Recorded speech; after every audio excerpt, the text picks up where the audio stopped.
Hello,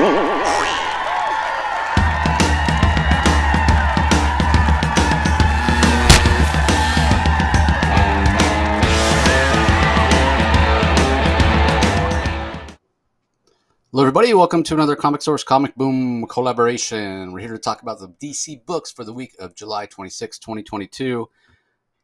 Happy pre-Comic-Con week, everybody. Much like a lot of the people that attend the show, work the show, I'm exhausted and have a pile of work. So it's always that catch-22. You know, when people talk about Comic-Con on the creative side, they talk about, losing 2 weeks. And you really do, right? Because you kind of lose the week of Comic-Con, the days leading up to it, prepping, and then you're there and you're in the black hole. And then, but it's San Diego. It's San Diego, the biggest. That's always been. That's got the best reputation, I suppose, arguably more than New York, like you were saying. It's the Super Bowl. Yeah, because it takes over the whole city, like I was telling you before we started recording. So, yeah, it is. You do lose 2 weeks, but at the same time, there's nothing like it. And, being that it hadn't taken place in 3 years, people were excited to be back.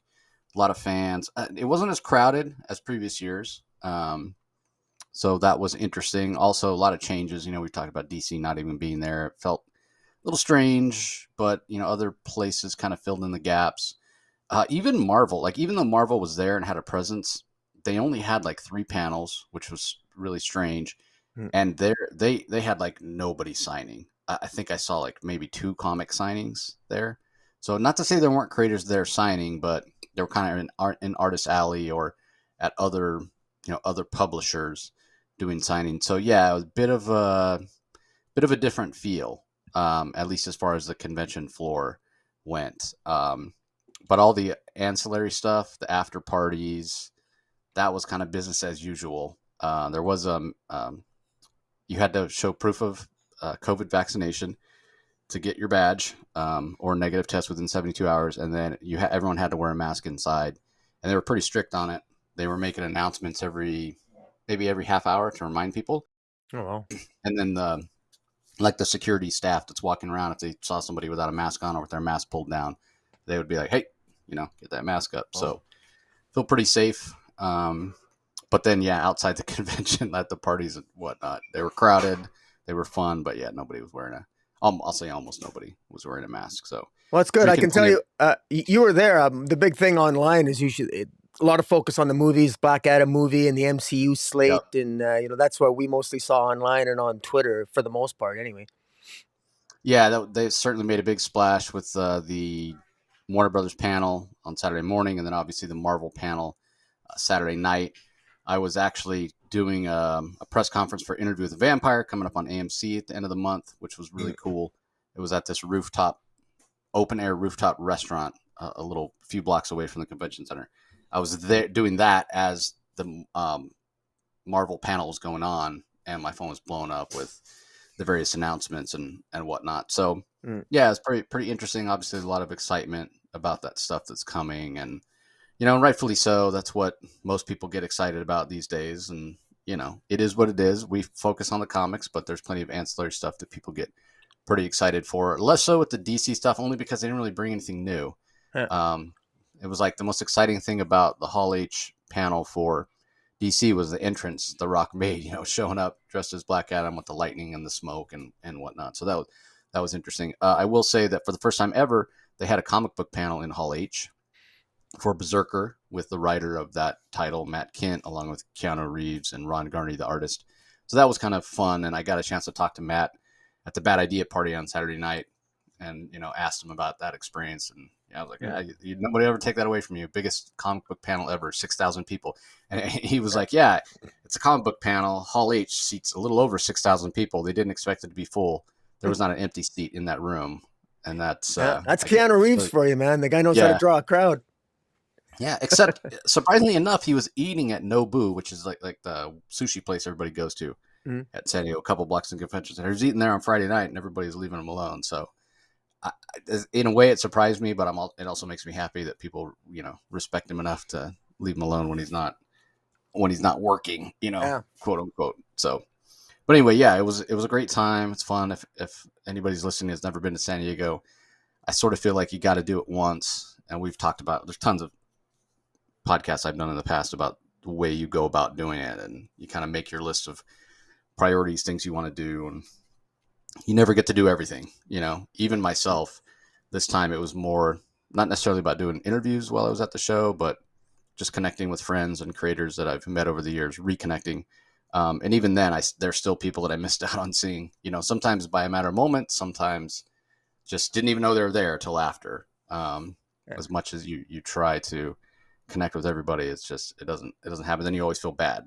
The people like, oh, I wish I could have seen you, but it's a different experience. Obviously, my experience is not what the typical fan or attendee would be. I'm not carrying around a bunch of swag. I'm not trying to get free stuff. I'm not even trying to get comics signed anymore. It's just about seeing, comic creators that are friends that I haven't seen in a long time, and finding out what they've been up to and when they want to come back on the show and promote things and stuff like that. So it's definitely work for me. But it's, work that I enjoy. So it's fun. Well, that's good. I'm glad you had a good time. Yeah. So now back to the grindstone with DC. Yeah, and one last thing about San Diego, there'll be plenty of more coverage. Like I do have a couple of interviews, a couple of press rooms, a couple of articles I need to write, so that'll all be coming. And then plenty of interviews that I set up for the future that'll be coming later this year. Yeah. But yeah, back to the grindstone with DC. Moderately heavy week, a week that has some decent books, nothing that blew me away. There were some announcements at San Diego for new stuff coming. I live tweeted all the DC panels, and plenty of you were happy to find out what's coming next. So I'm excited for that. But I will say, we wondered what it would be like in terms of, Dan, first DC show where Dan Didio's not the face of DC anymore. And so who's going to moderate the panels? How's it going to go? And they used different editors to moderate the panels.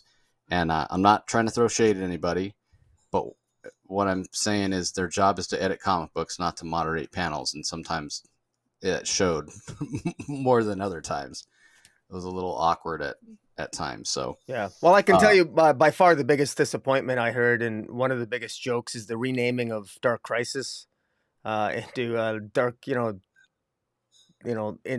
Crisis on, or Dark Crisis on Infinite Earths by issue 4 or 3 or whatever they're doing, and then re-releasing. I mean, that's such a non-starter. I can't believe they would even consider that a promotion. DC should be embarrassed. I just absolutely embarrassed. Did not. I can tell you that was not the vibe in the room when it happened. It was the vibe online, and I can tell you, as a longtime reader, what a disappointment. I mean, what a joke. I mean, we've known from the beginning it was a homage to the original Crisis. I mean, Williamson has stated that more than once, and then to get that, I'm stunned. I guess I'm not understanding where the animosity is coming from. Then, if we knew it was an homage, and it probably always should have been called that, I don't really see the disconnect. And I will say, I did look on eBay to get that. I was curious, because it's got to be some people that were in that room that don't care and are just going to turn around and put the comic online. And I saw I saw a couple sales for over $100 of the re-release of issue 1 with the different cover and the full name. So I mean, it just feels like a bait and switch. Is that where the animosity? Well, it doesn't feel. It is a bait and switch. It means it's a classic bait and switch. It is a bait and switch. It doesn't just feel like it. It is a bait and switch. And to me, it's not a reflection on the story. It's not. It's just a cheap gimmick. And I mean, it's a. Well, I mean, I get it. DC needs all the sales it can get, I guess, but it just seems to me like I've been, you and I have been generally enjoying the story, probably even more so than you have. You've been enjoying it more than me. What's that? You've been enjoying the story. Well, more than I know, but I just think of all the things that you're going to release, you're at, to the extent that DC was at San Diego to make some announcements. I just think that was just a massive disappointment. That, I mean, literally a renaming of one of our event titles, and like it was extremely underwhelming to me. It was just like, of all the things you could have done. I get that it could be underwhelming. Like, who cares that they've changed the name from Dark Crisis to Dark Crisis on Infinite Earths? Like, in the grand scheme of things, anybody who's not a big DC fan is not going to. They're going to be like, what, whatever, shrug their shoulders. Somebody who's a DC fan might be like, okay, whatever. It's still, there's not really a level of I care. Mm. But if there's anger out there, I guess I just don't understand. Like, what's there to be angry about? Like, you yourself said, we always knew it was an homage to Christ on Infinite Earth. So it's not like they're saying, okay, now you got to go. They're going to re-release issues 1, 2, and 3 with all new covers and, the correct title. And now they want your money again for you to go out and just buy the book with a different cover, a different title. That's not the case. They're just saying, hey, we're going to be a little overt and remind everybody that, yes, this is going back and pulling from the original Crisis, one of the greatest comic stories of all time. I don't know. I guess I don't understand why people would be upset. I don't think it's that big of a deal. Like you said, it's a bit underwhelming, but at the same time, it's kind of cool. And the covers looks cool. And I Well, might have got more than one. I guess it's a cover buy. It's a cover buy. I just, Yeah. I would have liked to And have we seen know something else. there's, yeah. And I know there's tons of covers. So I don't know. I guess I don't understand. Like, let's not, beat around the bush here. We know things aren't great at DC right now in terms Mm. of behind the scenes, and that Yeah. kind of leaking out into the books to some extent. But as we always say, nobody sets out to make a bad comic. They're doing the best they can under difficult circumstances, with Discovery coming in and making terrible decisions like not having a DC presence on the con floor. Yeah. To me, that's more a reason to be angry, as opposed to, hey, they overtly changed the title. It was always planned to change, to change Well, the title anger and is, do I it. think, a strong word. It's just underwhelming, and it's a little bit upsetting and underwhelming. I think that's all. It's just, it's just, Yeah. I Again, I guess I don't understand. I mean, are people mad that they? Okay, because here's the other thing that I'll say: people mad that they didn't get a chance to get that book, and that's why it's selling for $100 online. They when they announced that, hey, everybody who's in here is going to get, this special cover with the name change, and it's going to be exclusive to the people in this room. And immediately my first thought is, yeah, it's exclusive to the people in this room for about a week, maybe a month. And then I guarantee, I mean, they didn't do a 500 copy print run on this thing. No, there's yeah, thousands of copies. They'll be giving them I out at New York Comic Con. They'll be giving them out at other conventions. sure. Eventually, you'll find a way. If you want it right now, I have to have it. You want to go to Feebay and pay all that money, you can. But I yeah, was just hoping for something new, as opposed to a repackaging of something that they already have.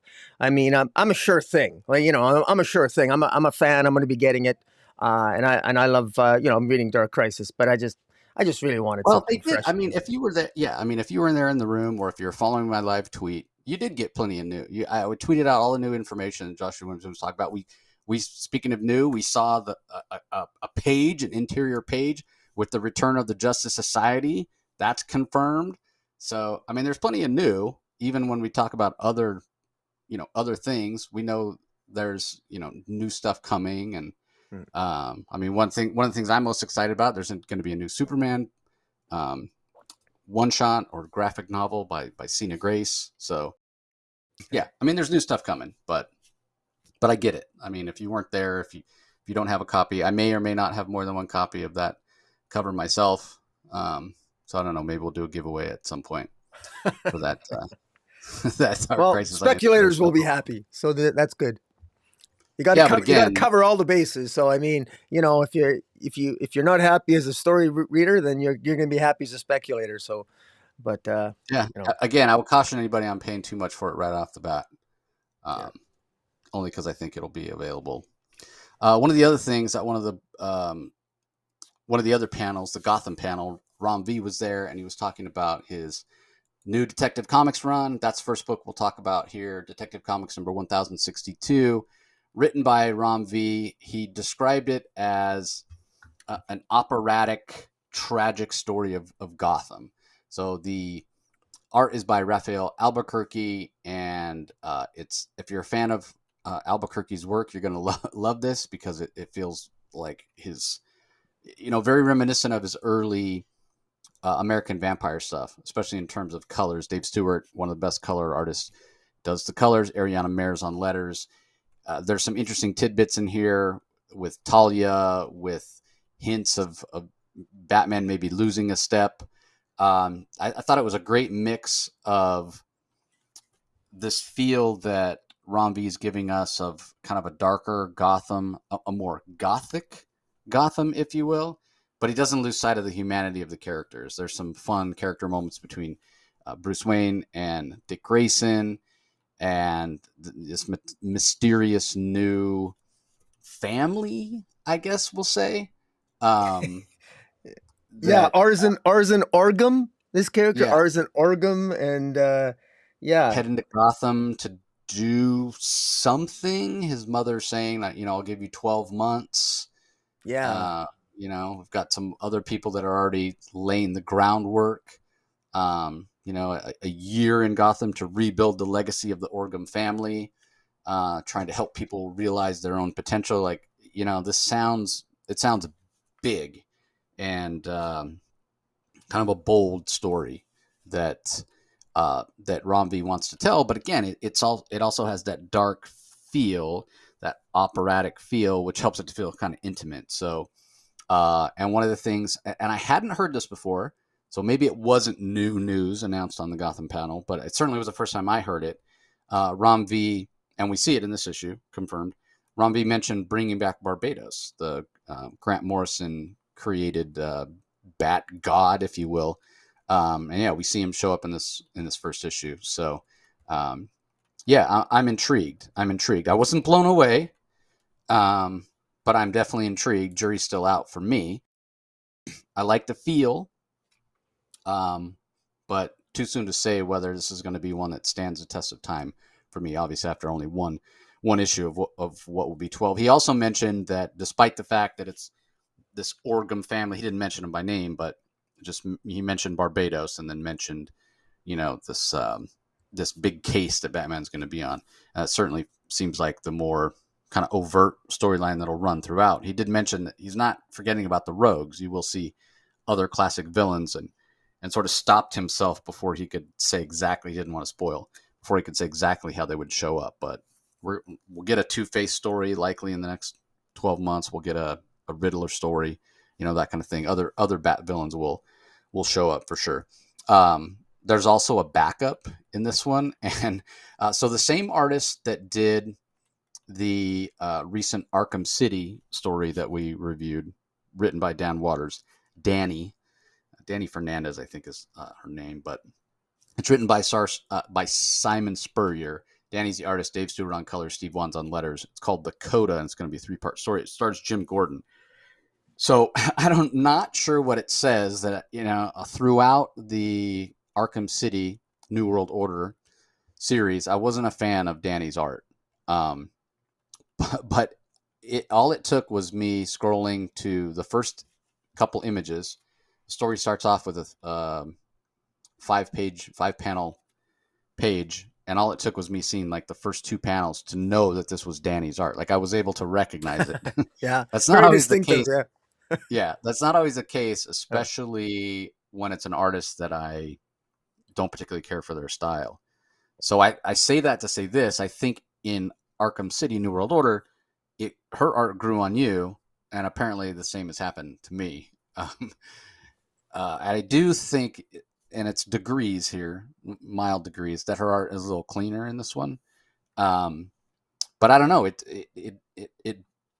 was a little. It felt a little. I don't know. Not composed enough for me. It felt a little too loose in Arkham City. Maybe this just feels like more complete art to me. I'm not exactly sure that I can put my finger on why it's working for me here when it didn't work for me in Arkham City New World Order, because again, it is so clearly her artwork and the style's the same. So I don't know, maybe it's just a difference of the way Simon Spurrier is taking advantage of her style. But regardless, it is cool to, even though the Joker series, the one that was written by James Tynion, is over, and we know at the end of that there was hints of Gordon kind of taking on the role of a private eye. Didn't know where we were going to see that. Well, apparently we're going to see that at least for 3 issues in this Rom V Detective. So I almost enjoyed this more than not almost, I did. I enjoyed the backup more than the main feature, but I realized that, the main feature is one of 12 parts, if not more, whereas this is one of 3. So this story moves along at a much quicker pace because it is a very, I'll say, a stately pace in the first story, in the main story. Um, little bit more setup, as opposed to we get right into the action by the end of the backup story. So, all in all, it's a strong issue with some great covers. And I am curious. Ram V certainly has shown his skills as a writer, and yeah, he was somebody that I wanted to talk to, but just never had a chance to. I mean, we have talked about having him come on the show for a long time. I've met him in the past, um, but yeah, just for some reason, I never seem to run into him at the show. So, but I promise he will be on at some point in the future. What'd you think of this one?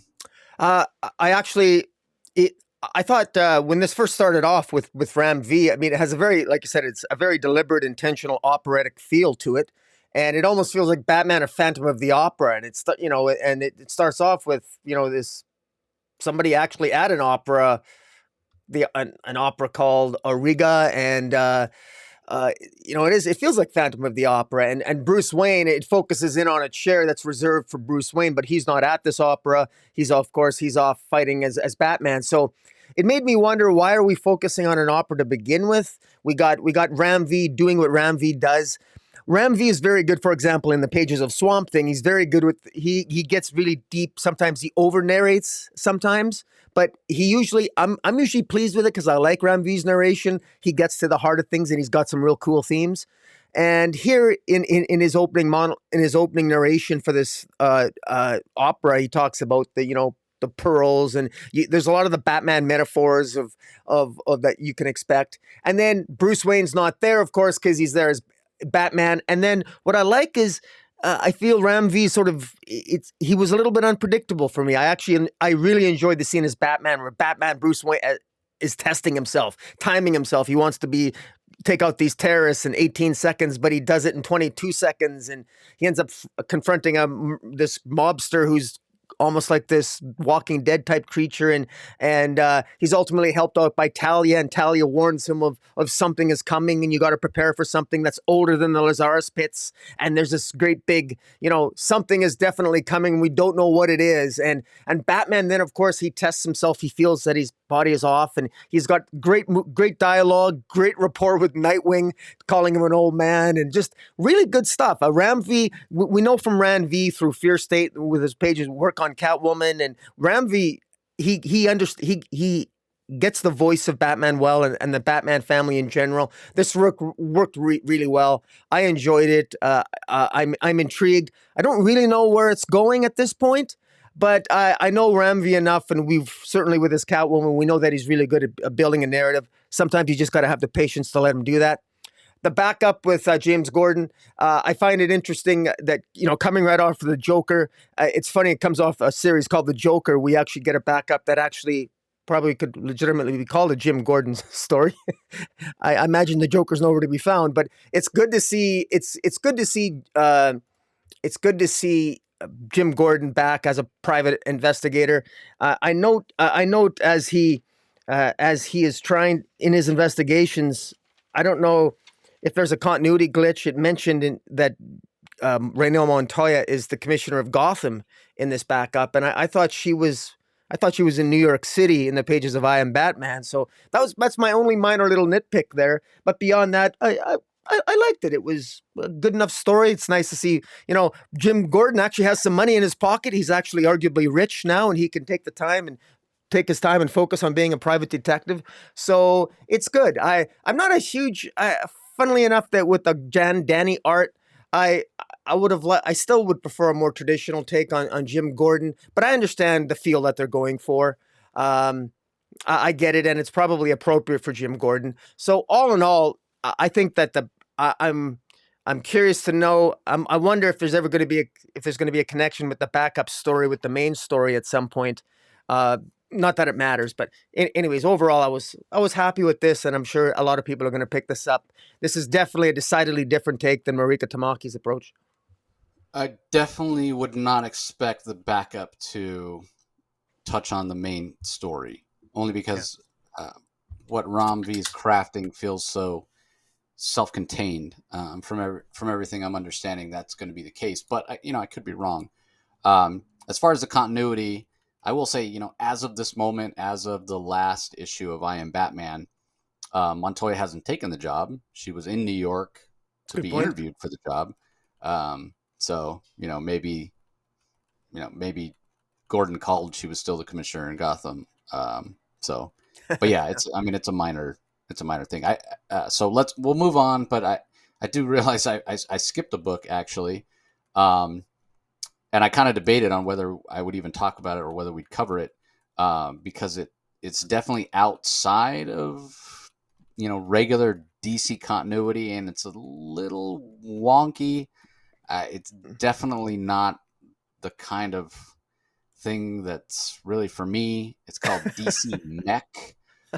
It's written by Kenny Porter, Baltimore Rivas, who was the artist on the Robins series from Tim Seeley that won the first DC round robin. He's the artist. Mike Spicer does colors. Tom Napolitano on letters, and it's exactly what it sounds like. It's DC Mech. Yeah. So there are sort of not any heroes in the superheroes in the DC universe in this iteration. They are all fighting with giant mechs. So the Flash mech has Flash-like powers.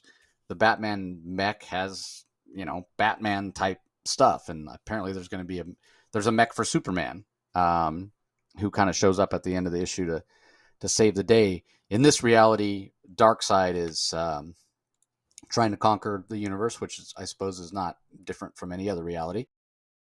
But his parademons are more like kaiju than the parademons that we're kind of used to, that are more like human form. And so there's this idea of creating mechs, and there's this feel certainly in this issue. I will give Kenny Porter a lot of credit that he gives this sort of feel and timeline that mirrors what happened in the main DCU, in terms of there were superheroes during World War II, and then they sort of all retired, the Justice Society, and then later there's a threat and the Justice League comes together. So it's kind of interesting, because if you look back at the Silver Age, Brave and the Bold 28, when the Justice League got together, it was Starro. But then in the New 52, it was Darkseid, and it was Parademons that were coming that got the 7 heroes together, Cyborg replacing Martian Manhunter, in that version. And so this is sort of like that, in terms of, hey, it's Darkseid, he's coming to conquer Earth. There's giant parademons that are the size of kaiju, and these heroes are going to stop them, but not in the way you think. They're going to be doing it by battling with giant robots. So it's not to say I don't like kaiju stories and giant robot. I'm a big Pacific Rim fan, but not for this. I mean, if I want my superheroes to be superheroes, I want Wally West to be the Flash himself, not to be piloting a giant robot that has Flash powers. So, but I did appreciate the story beats, and I thought the narrative was interesting. And like I said, I love that he was paying homage to the history of the DC universe. But yeah, I don't. But again, I'm going to read the press copies that I get, and I say you always have to give a series at least 2 or 3 issues. So it might hook me with an interesting take in the subsequent issues. But the feeling I was left with after reading this first issue was, yeah, it's kind of not for me. But what I will say is it could be something that speaks to somebody who's a big fan of something like Robotech or BattleTech, or somebody who's not a big DC universe person in terms of traditionally reading it. It might be somebody's first book, and it is new reader friendly. So there are positives. Just not my favorite way to read about these heroes. So jury's still out on this one. Not terrible, but I guess I'll have to wait and see if it can hook me. What did you think? Did you read it? Yeah, I did. Yeah, I think writer Kenny Porter has now joined the ranks of Daniel Warren Johnson, who writes scripts. Jurassic Park, which is the Justice League essentially meets Jurassic Jurassic World, League. Jurassic Yeah. Park, and now this is like Justice League meets Transformers, really, as I see it. DC Mech, and it's fun. I mean, this is going to have its audience. I think if you like Jurassic League, you're going to like DC Mech. It does a good job of incorporating Justice Society history up until World War II, and then of course Earth gets invaded by these, this scouting sort of transformer villain, and they barely defeat it. They lose various members of the Justice Society, and if only one of these powerful robots can create such destruction. They spend the next few generations until present day preparing for what they expect to be an alien invasion, and this culminates in an alien invasion just when, fortunately, the rocket ship from Krypton carrying Superman arrives, and Jor-El and Laura sent their son, their only begotten son, to Earth, who arrives on Earth more than prepared to, and he's got his own mech, Kryptonian tech. And so if you're into Transformers and you love the DC universe, you'll have some fun with this. It's only 6 issues long. It feels it would probably, I really love the art. I thought Beldover Rivas. Baltimore Rivas, yeah. Balder Rivas is what a great name, and Mike Spicer on the colors. This really does. I think this is a lot of fun, and it's dark side. It might have a little bit of an animated feel to it. I could see this being a cartoon one day or something, just like I can see Jurassic League maybe being a cartoon. But this will have its audience, and you never know. This is an unknown. I'm trying to remember. Kenny Porter kind of sounds familiar. Do you remember what else he's written? But he sounds familiar. But No, I'll look yeah, it up though. yeah. Because I don't think this is his first Yeah, it's not comic. his. I don't think it's his first one either. But it's he's getting his feet wet, and he continues to I this is another example of out of continuity, and I'm old school, so I'm kind of missing some in continuity stories at DC. But I understand why DC is doing this. They're trying to attract. I guess they're trying to cater to different and more different audience and a variety of audiences. So it will hopefully attract the audience that they're looking for. Looks like he's done a book called. Well, actually, hold on. That says 2022. I don't know that it's come out. Is Superboy, the Man of Tomorrow. That was the winner for this year's round robin. So that's Oh, coming. He has good for him. a story in New Year's Evil, which was the holiday anthology from 2019. He had an anthology story in Dog Days of Summer.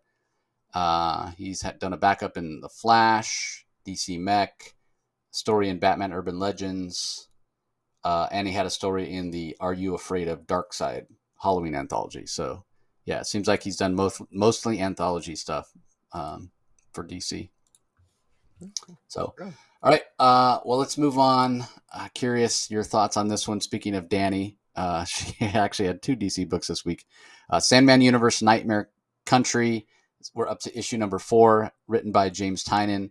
Lissandro Esterin does the majority of the art. Patricio Del Pesce on colors. Simon Bolin on letters. And then pages 11 through 14, Danny is the guest artist for that, with colors by Tamara Bonvillain. So yeah, this story is getting to be interesting. What'd you think? This is I hate to say this, but I'll just let you talk on it. I never had an opportunity to read this. I never had enough time to fully read this. I've been loving this series so far, but I missed reading this issue.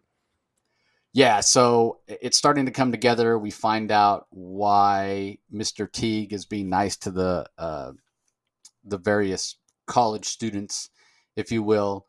We find out what his motives are, and I find that the relationship between these supposed friends, Robbie, he really has. I guess the word is contempt for for this girl that for some reason has attracted all these monsters, if you will. Um, and it's he basically says to Robbie, he's like, you're some kind of friend. Like, why? He doesn't really understand, and I do find that to be interesting, because it's, in a way, Teague is kind of our point of view character into the relationship that they have, but at the same time, he's got his own motivations as well. So he's not somebody that I think we're supposed to completely relate to, and that's sort of true for what happens throughout the entire story. Everybody is a POV character in a way, like Teague in trying to determine, what's going on why agony and ecstasy are doing what they're doing. Um, we haven't really figured out why or who is pulling the strings behind agony and ecstasy, why they're after this girl, this artist Flynn. Um, so that's interesting. And then from the perspective of who Flynn is, she's always had these nightmares. She's always had her art where she puts these horrific things that she sees in her dreams, down in paper. But then, yeah, her relationship with Robbie, he's our point of view character sometimes in terms of him, calling a spade and looking at Flynn and going, you're just a, like, I don't know what's wrong with you. Why are you, the way that you are?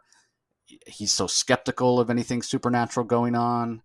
But then at the same time, it's like you don't completely want to identify with him because he is kind of a dick when it comes to his relationship with Flynn, even though they're supposed to be friends. So it's such an interesting dynamic. You can sort of identify with all three of these characters, but they all have something that's sort of inherently terrible about them. Maybe less so with Flynn, nothing inherently terrible, but kind of where she falls apart for me is like the choices she makes. It's like watching somebody in a horror movie. uh, there's that Geico commercial that makes fun of it, right? Where the people are running from the house and there's like a car that's already started with the doors open. And they're like, let's get in the running car. And they're like, no, let's go hide behind the wall of chainsaws. Flynn's kind of like that. She makes these terrible decisions that you don't, understand. And it's part of maybe her pathos and what's in her head. So, yeah, this story has sucked me in. I wasn't necessarily a fan of it to start. Um, but it's just so intriguing. And like I said, we do find out what Teague is all about because, he obviously has this, what seems to be hinted at, a sexual relationship with Mr. Teague. Um, and then, when Flynn shows up and the people are after her and her dorm has been burned down and, agony and ecstasy going after her to kill her or whatnot. And Teague kind of rescuing them, and you never know what his motivation is.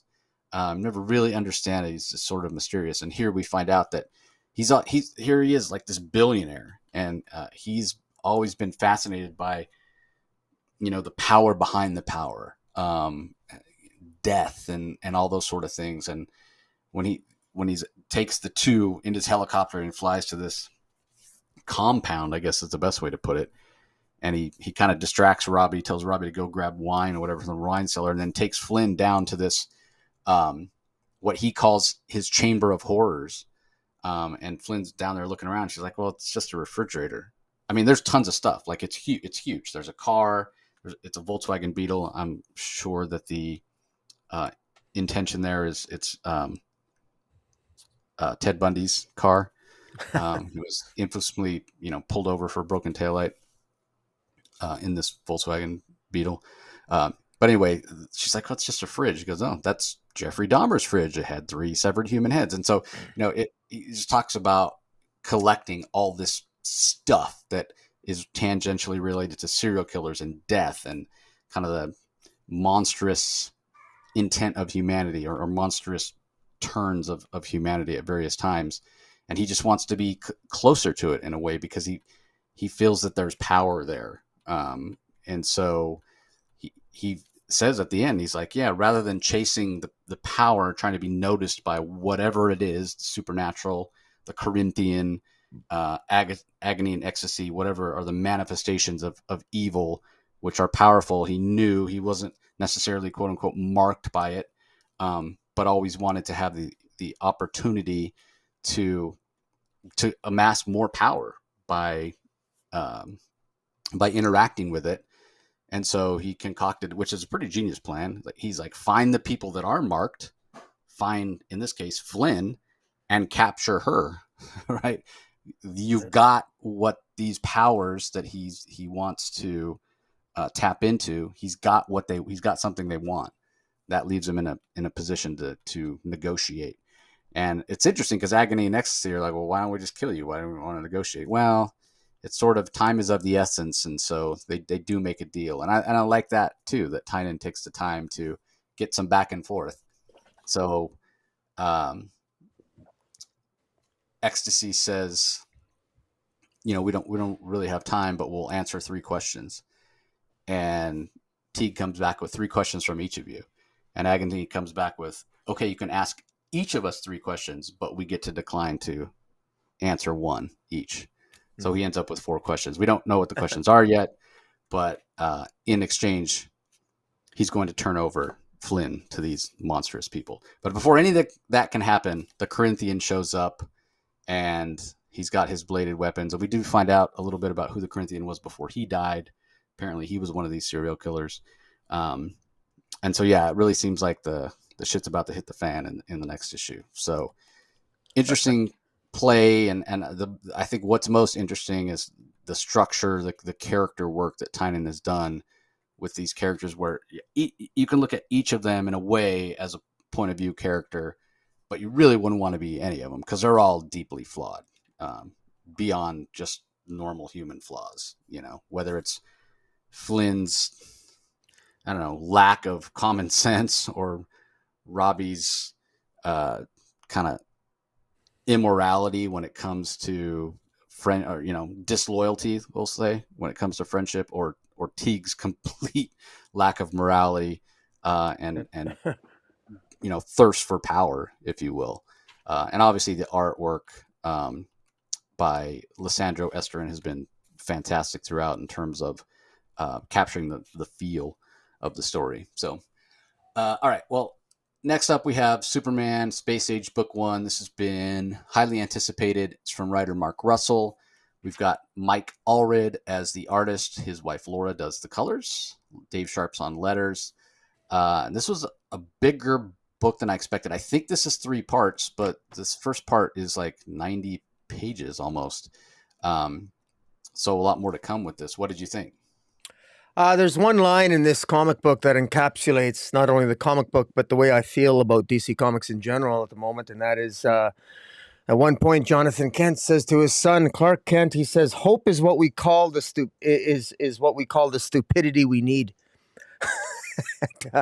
And that's what it is, because I always hold out hope. You and I have sounded like broken records in one period of time, talking about we want hope, we want more hope.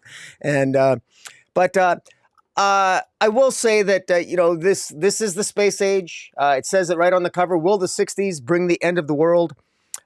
This is Mark Russell being Mark Russell. It's if you like his political satire, we got the 1960s JFK, we got the space race, we got Nixon, we got Martin Luther King.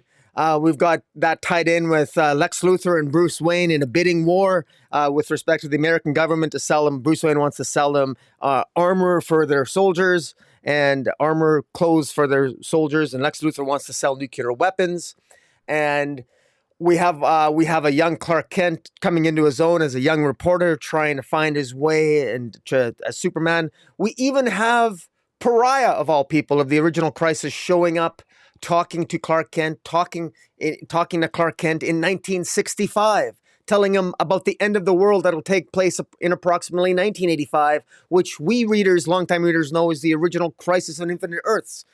It's funny. I would almost think this could have a Dark Crisis on it, a Dark Crisis title moniker on it, because it harkens back to the original Crisis. What I like about this story is that this is a story of a Superman, one iteration of Superman, somewhere in the original Infinity of Earths, having an adventure and basically living a life where he grows up. He falls in love with Lois Lane. They have a child together. There's a beautiful image at the beginning of this comic where Superman, you can tell it's the end of the world, and he's in the fortress, and he basically spends his last moments as the Crisis destroys his world. He spends his last moments with his family, with Lois and his son Jonathan, and they're surrounded by pictures of their life together. And then it basically, the rest of the story presumably is how we got there. How did we get to the end of the world here? And I thought this was, I actually thought this was nice. Now, it's a very, if I got one criticism, well, let me talk about what I like about it. The compliment is that I like the references to JFK and the incorporation of John F. Kennedy, of Martin Luther King. And you really get a sense that this is America from 1963 all the way up largely to present day. And also we get some really good, interesting callbacks in Clark Kent's father during the war years, during World War II. We learn that Jonathan Kent, grandfather Jonathan Kent, he basically he killed a man in the war, and he ended up killing a young boy, and we got some sort of poignant memories for Jonathan Kent, which were meant to convey a message to Clark Kent. Unfortunately, if I could tell, I want to give compliments to Mark Russell because I think he puts in the legwork where he's trying really hard. This felt a lot like his Fantastic Four life story that he wrote. And I found that when he wrote Life Story Fantastic Four, I found that it was sort of by the numbers and didn't quite have enough high points. In other words, he checked the boxes off of hype of very specific events in the Fantastic Four history, but nothing really hit. And I find that's what's happened here. He makes the attempt, but nothing's really new here. He's not really saying anything new about Superman. Even his interactions, the history isn't substantially different. The only difference is that Lois Lane breaks the news on the assassination. Lois Lane is also jailed with Martin Luther King. Lois Lane is always at the center of things, but she's just at the center of things. It doesn't really change history in an interesting way. It just happens, and it sort of plods along. Again, it's not bad. I think it's interesting. I think this will make a nice read, especially if you're new readers of Superman and what have you. I got kind of a quasi Silver Age feel to it, and so I enjoyed it for what it was. I really like the art. I'm a fan of Michael Allred. I'm a huge fan of his X-Force, his original X-Force series. I'm not presently collecting Excellence that he's writing for Marvel, but I'll probably pick that up in trade. But I thought this was well done. I like the artistic style. I love the 60s and the 70s, and so I like the historical feel to it. So the nostalgia type feel to it. So I'd be curious to know what your view is on it. Well, I have to admit to not being a Mike Allred fan, which I know is a bit sacrilege. And let me just say that I've met Mike and his wife on several occasions, and they are lovely people, and I really like them, and they have a passion for comics and creating art, and they're just awesome. And I wish that I liked his aesthetic more, but I have always found his lines to be, he uses very heavy line weights. And I've always felt that it gives this sort of solidity to his art where that things don't flow. It feels very static. Now that being said, I've always appreciated his sense of storytelling, and I think he's a fantastic storytelling, both in terms of what he shows and his transition from panel to panel, where he chooses to put the camera and whatnot. So, I obviously have respect for him, and I know he has his fans. I've just never been one of them, and it all comes down to line weight for me. So that being said, I do agree with you. I think it was an astute observation, the whole Fantastic Four life story, which pulled in real world events, and this does as well. So I did appreciate that, and yeah, it certainly had its Silver Age feel. So for the most part, I liked it. I love seeing Pariah. I love the references, especially in the beginning, as you mentioned, him spending the last moments with his family. It's 1985. Interesting that he chose to put John in there, because the pre-crisis Superman, never had a child, wasn't married to Lois for that matter. So that was an interesting choice as well. The only parts that I didn't like, it was almost like a little bit of the Man of Steel Pa Kent here, saying maybe you shouldn't be out there. Maybe the world's not ready. So I didn't necessarily like that aspect, and that's a choice Mark Russell's making, and it does allow things to happen, to play out the way that he wants them to, which is basically Clark going to Metropolis completely untrained, and spending years learning from his father Jor-El in the Fortress of Solitude in secret, and so it. I understand why he made that choice, but I didn't like it. Anytime I get a characterization of Pa Kent that reminds me of that horrible movie and horrible characterization, it's gonna bother me because Which that's movie? Superman? The no original? What? Man of Steel. Oh, Man of Steel. okay. That Pa Kent that was telling Superman to hide, and this Pa Right. Kent, which is not exactly in the same way, not as overt Mm. as the Zack Snyder Pa Kent, but the result is the same.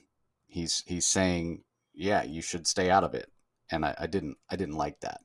But Mm. again, based on the narrative and what Marco Russell was going for, I understand why he made that decision. So, yeah, this is definitely a different take, a different version. We get a different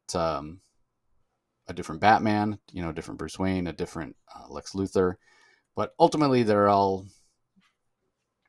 close enough to be recognizable. I will say that. It's certainly kind of along the same choice of having a puck hand that's basically telling Superman to hide. We get a Hal Jordan who actually shoots down Aben Sur's plane. So I guess the argument could be made like, is he a murderer? I mean, he kills Aben Sur. He shoots him down, and as a direct result, Aben Sur dies. But at least to Mark Russell's credit, when Aben Sur says, "Yeah, I'm dying. No time to find a replacement. You have to take this ring through which all our power flows." And Hal Jordan says, "I'm not worthy." Aben Sur's like, "No, but you're not worthy, but you're here." It's like, well, yeah, this guy just killed you, and you're giving him his ring. So there are a few things like that where I kind of had to shake my head a little bit. But ultimately, by the end of the story, we looks like in the next one we're gonna get the Justice League come together. We see Batman, we see Green Lantern, we see Flash, and Wonder Woman, who we saw all of them in this issue, except for Flash. But yeah, this Hal Jordan, not exactly heroic. Wonder Woman showed up to address the UN after the near nuclear war happened. So that event did spur the Amazons to realize, hey, we're part of this world. We can't hide anymore. A little curious that we didn't see Aquaman, but I imagine he'll probably be coming. So yeah, like you said, it definitely has a little bit of that life story feel.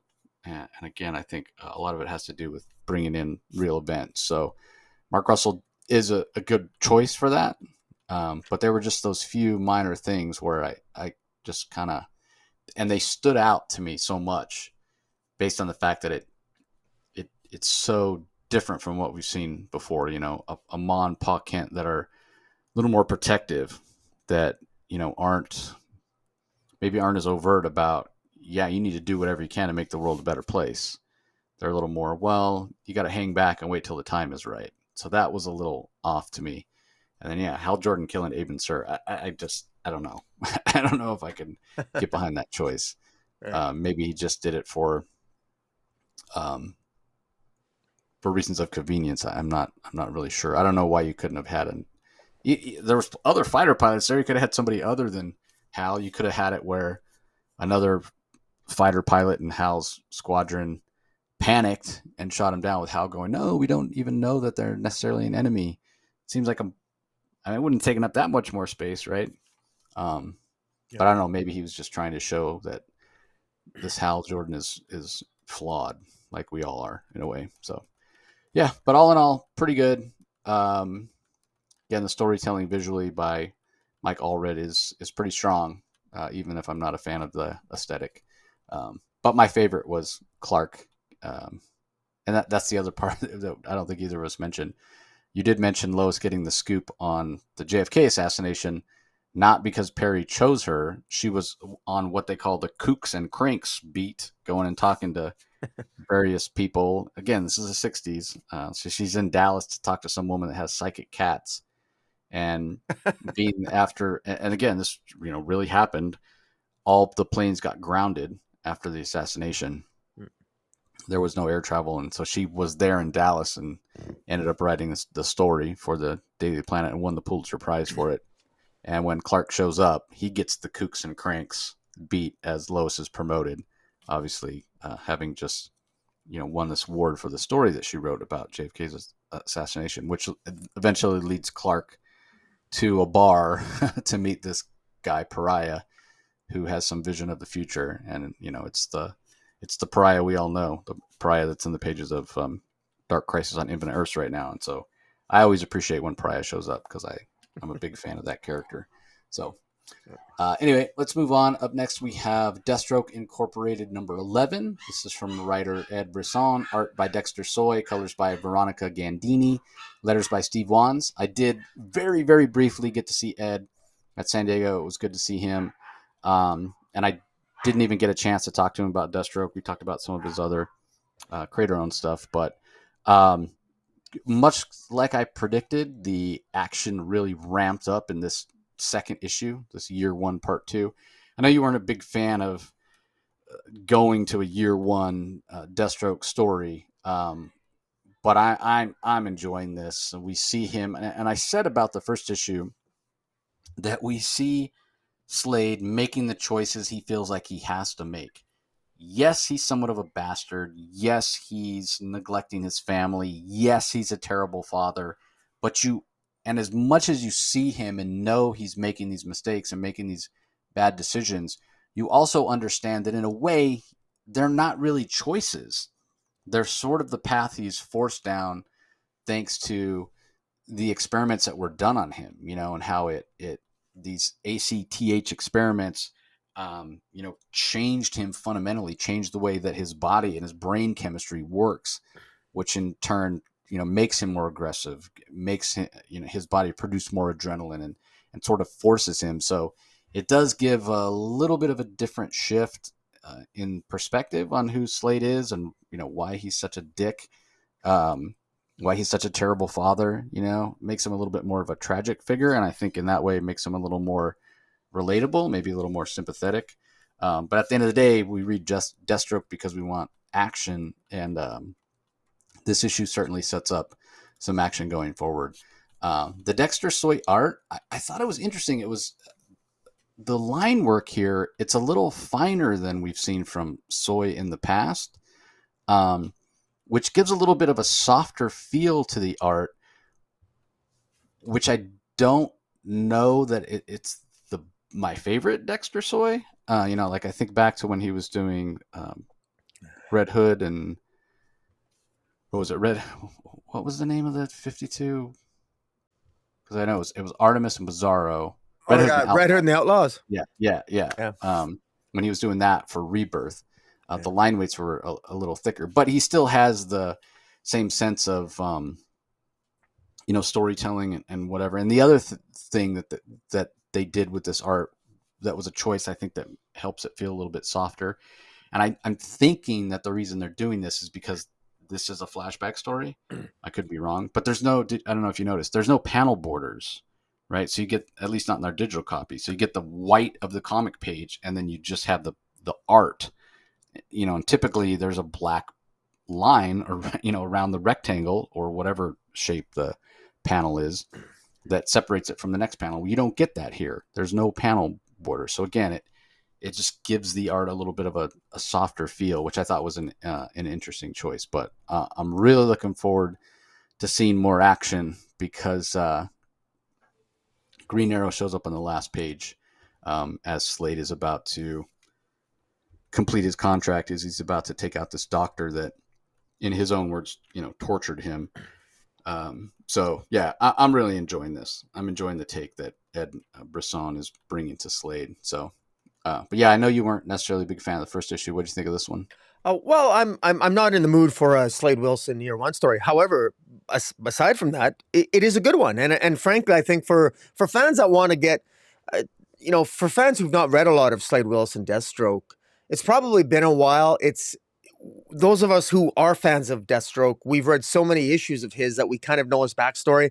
But it's kind of nice to have one cohesive story all in, all in whatever 5 or 6 issues that this is going to be in. And so I guess it's okay. I will say this: it's interesting that you have you had the observation reading this that there was some sympathy. You had some sympathy for Slade Wilson.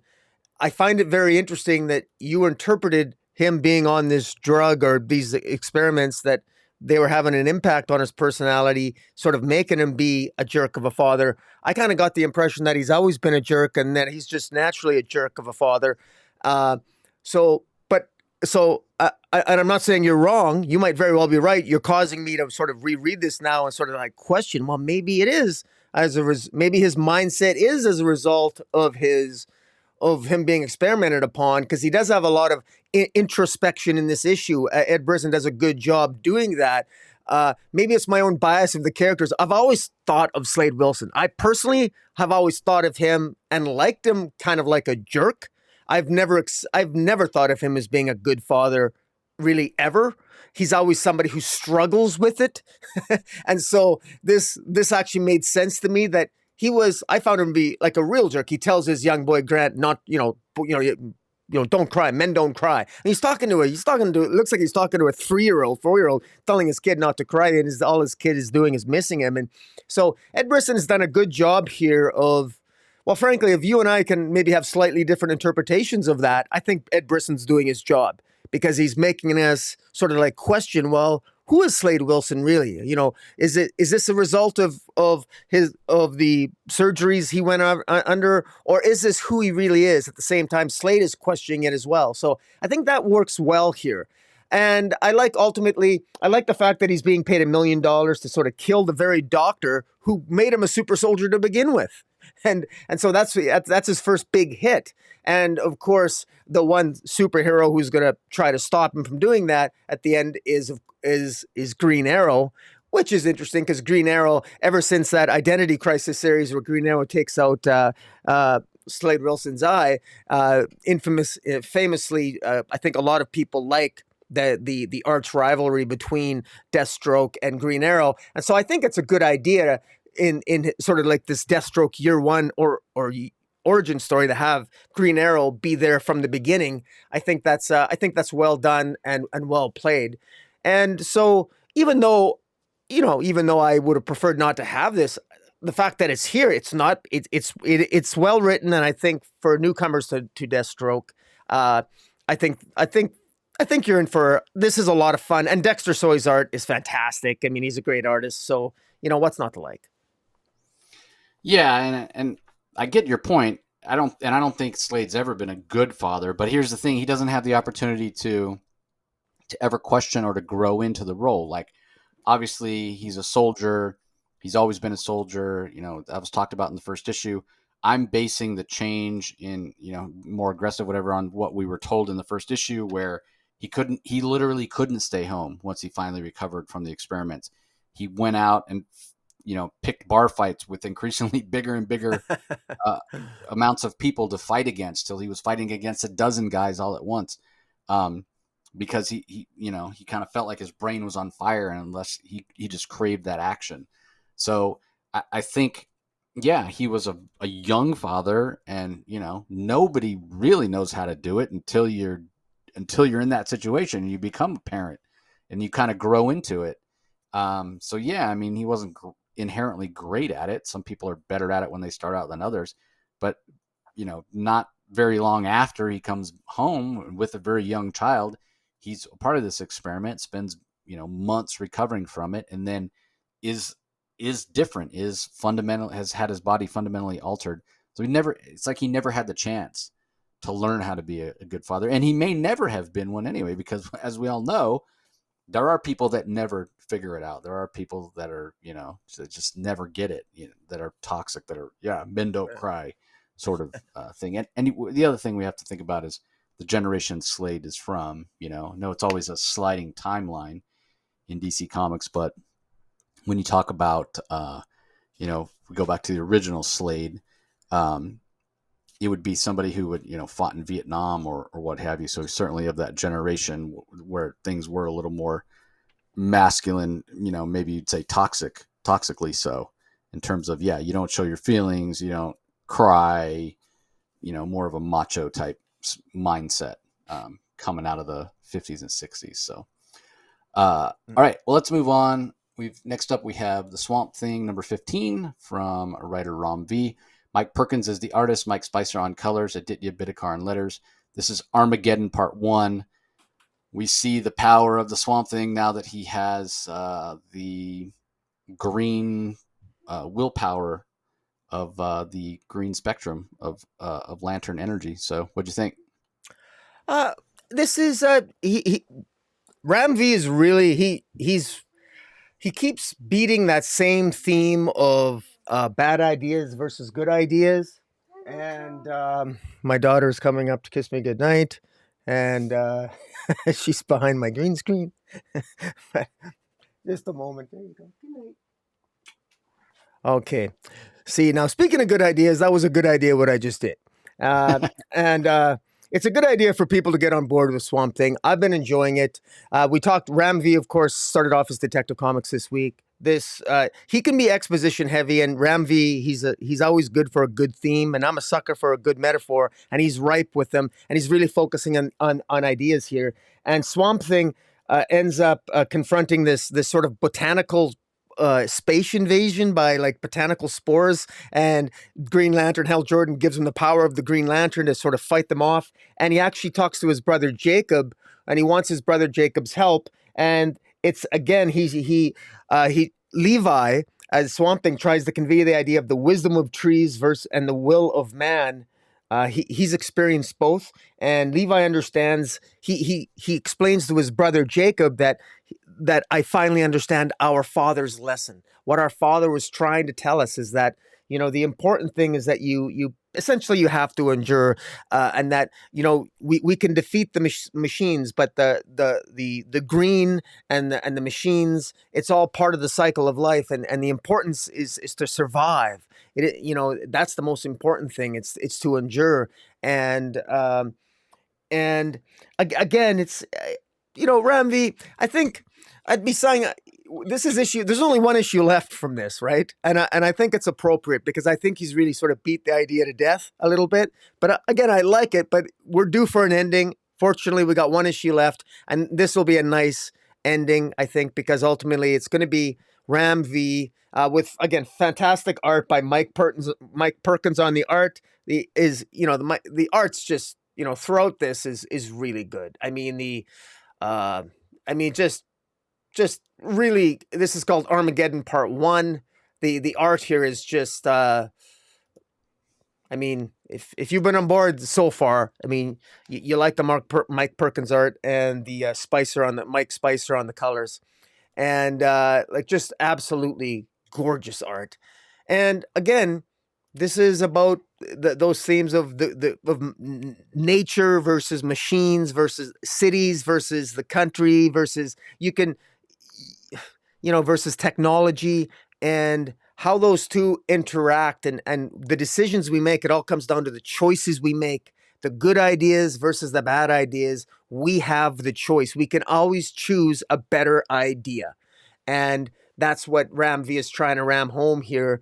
That, you know, that we can use our imagination, and and if it's not just the limits of our imagination can or is what makes humanity stand out from other life forms, is our capacity to dream, our capacity to imagine.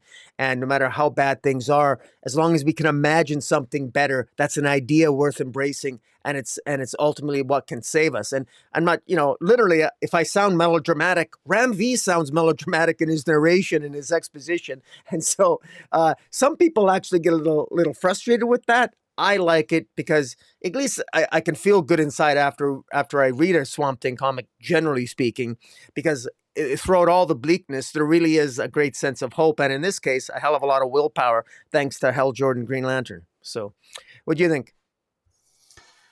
Yeah, I'm liking the whole idea of synthesizing Swamp Thing's powers. You know, the power of the green with the Green Lantern energy. I like that. I like how Ramvi is really taking Levi Kamei on a real journey here. I wasn't maybe the biggest fan. I mean, first of all, I'm not the biggest Swamp Thing fan anyway, and I wasn't sure if I liked this idea of having somebody other than Alec Holland. Um, but I think maybe it was time, and we didn't know how long that was going to last. And even through the course of the series, we've seen Alec Holland or Levi Kamei rather lose the endorsement of the Parliament of Trees, if you will, and his brother Jacob get the power of it. And sorry, my dogs are going crazy. Give me a second here.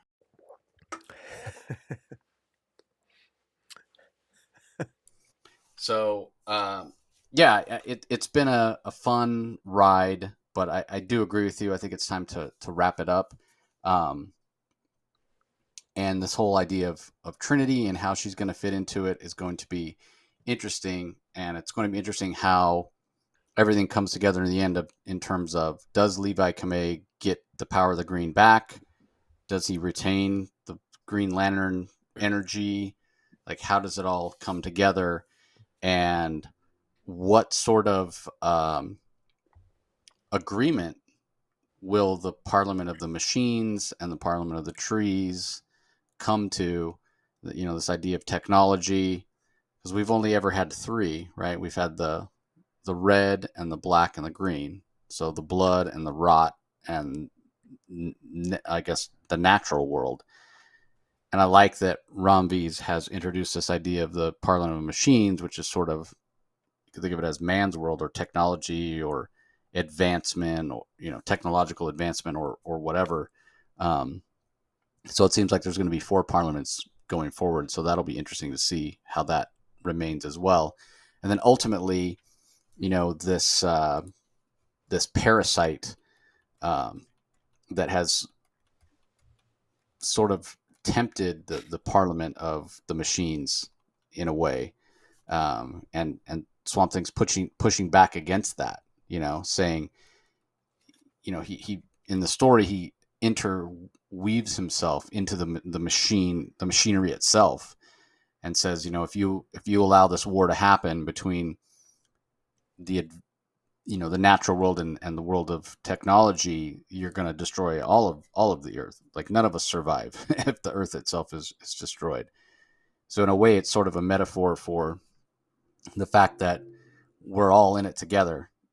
We all live in this planet. Technology exists, the natural world exists, and you have to find a balance between the two rather than being at war. Don't listen to these ideas of this parasite that just wants to feed on whatever it can. So how does that play out in terms of this Trinity character? And who is she exactly? What does she embody? Is it a metaphor for a greater power that can come and save us if we believe in it? Like, what exactly is going on with Trinity, and how will she possibly destroy this false prophet, as Levi refers to this parasitical being, um, who I really I really like the way Mike Perkins draws him. He almost looks like the character from that horror franchise Phantasm, with the floating silver balls. Um, but he's Yeah. but he's got dark hair instead of white hair. I want to say that character's name is the Undertaker, but I could be wrong. It's been a long time since I've seen any of those movies, but yeah, I mean, this is something um, that has been really interesting, and I've said it a lot. I haven't read a lot of Swamp Thing, but I've been hooked on this one. And you're right about the colors too, Mike Spicer. I mean, the colors in this are so vibrant; they really pop off the page. So one issue to go, so we'll see how it all finishes up. Yeah. All right, up next we have Harley Quinn number 17, written by Stephanie Phillips, art by Riley Rosmo, colors by Yvonne Placencia, letters by Ann World Design. This is the verdict, part 5. We get the resolution of this story. Um, this was entertaining. We've talked a lot about how Riley Rosmo's art has evolved, even though it's still very stylistic, how it's kind of evolved. I think it does suit this story and the aesthetic of Harley that Stephanie Phillips established very, very well. Um, and in a way, this is Harley sort of pushing back against the judgments that people have, the prejudices that people have. But I sort of feel like those judgments and prejudices are sort of earned, right? I mean, she did make some terrible choices when she was with the Joker, but Stephanie Phillips brings her almost full circle here at the end with Mayor Nakano, um, apologizing to her personally. But then, because Harley's Harley, she can't just accept it graciously. She's got to say, "Oh, you should listen to these great ideas I have. Like, let's fill all the drinking fountains with espresso." And have ice cream Thursdays, except every day's Thursday, and rename streets after me, and typical Harley insanity, if you will. So I think it works on that level. But I would be lying if I said I wouldn't have liked a little more exploration into the idea of Harley not having paid for the mistakes that she's made in the past fully. You know, it, it was more than I would say it was more than lip service, and Harley really did have to give pause and stop and think about what she's done. Um, but still, there weren't a ton of consequences. But that's not necessarily unique to to Harley Quinn or DC Comics or comics in general. I mean, Jean Grey is still beloved, and look at all the people she killed, way more than Harley Quinn when she was Dark Phoenix. So Yeah. I guess if you just kill him for a while and then bring him back, then it's okay. And we know we have the death of Harley Quinn coming up, right? Later this year with her anniversary Yeah, being that's right. celebrated. Yeah, it's coming out every 2 weeks too. I think bi-weekly, Yeah. isn't it? Yeah. So maybe that's DC's way. Well, you see what they did with Jean Grey. Maybe we just need to kill Harley, and then the scales will finally be balanced. We'll see. I will say, speaking of that, I haven't thought about this before, but it would be interesting in that story if Harley goes to whatever afterlife and has to confront some of the people that she helped, or maybe inadvertently or purposefully or whatever, but in her partnering with the Joker, if she has to actually confront some of those people, um, and answer to them directly for what they did, that might be interesting. So, anyway, what do you think of this issue of Harley? Well, this is the final battle between Harley and the Verdict. The Verdict being revealed to be Samantha, who was actually Kevin's girlfriend. Kevin being Harley Quinn's larger, sort of, big bone sidekick with the crazy, image on his double chin. And in any event, there's a great big battle between the Verdict and Harley Quinn, and ultimately the Verdict ends up going and taking over City Hall, calling out Harley. Harley comes to City Hall, defeats the Verdict, gets, as he said, an apology from Mayor Nagano, and again, there's a lot of Harley reflects upon her past. I mean, you said it, and you actually nailed it. I mean, and it actually, I'm really curious about where the death of Harley Quinn is going to go, because really, if there was ever a judgment day for Harley Quinn, there are so many iterations of Harley Quinn through the years. She's been a cold-blooded murderer. She's been a psychopath. She's been a beloved, loving lesbian. She's been a loving. She's been a victim to the Joker. She's been a bisexual icon. She's different things to so many different groups of people and fans that, how do you embody all those wonderful flaws and terrible flaws at the same time? And I think that's part of the challenge that DC always has. And, it's kind of funny. And I think artistically, I think Riley Rosmo is actually the embodiment of sort of like the conflicted nature of Harley as a character, because he's a very stylistic kind of artist, but his artistic style for Harley is actually, it's certainly not out of sync with the character herself. It's very different, but then Harley is a very different kind of character. I do want to give a shout out to Riley Rosmo for one reason. It's because I didn't like Riley Rosmo's art at first that I tried to be extra fair to it, and every time I saw it, and he really has been getting better every issue. And his originality, there are some panels here. There's one panel in particular that I'm showing. It's got essentially like 16 panels in the background showing Batwoman's lips and character, and like the timer on a bomb, and it's all faded. And then there's a fight scene between Verdict and Harley Quinn in flowing down the page, and I think it's just brilliantly illustrated, and you get a really sense of the kinetic energy and action of what's going on in this narrative, in this particular issue, and all because of, quite frankly, really good Riley Rosmo art. And I say really good because, look, it's his style. If you don't like his style, you don't like his style. But I don't think it would be right to call the art bad at all. It's actually very good. It's stylistic, and once you get accustomed to it, I think he's absolutely he's defined himself for this particular era of Harley Quinn. And I like this as an ending. And well, actually, you never mentioned the ending, Jace,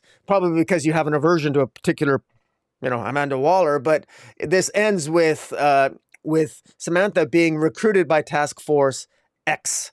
And the tease for next issue is that we're going to be getting Task Force XX, whatever that means.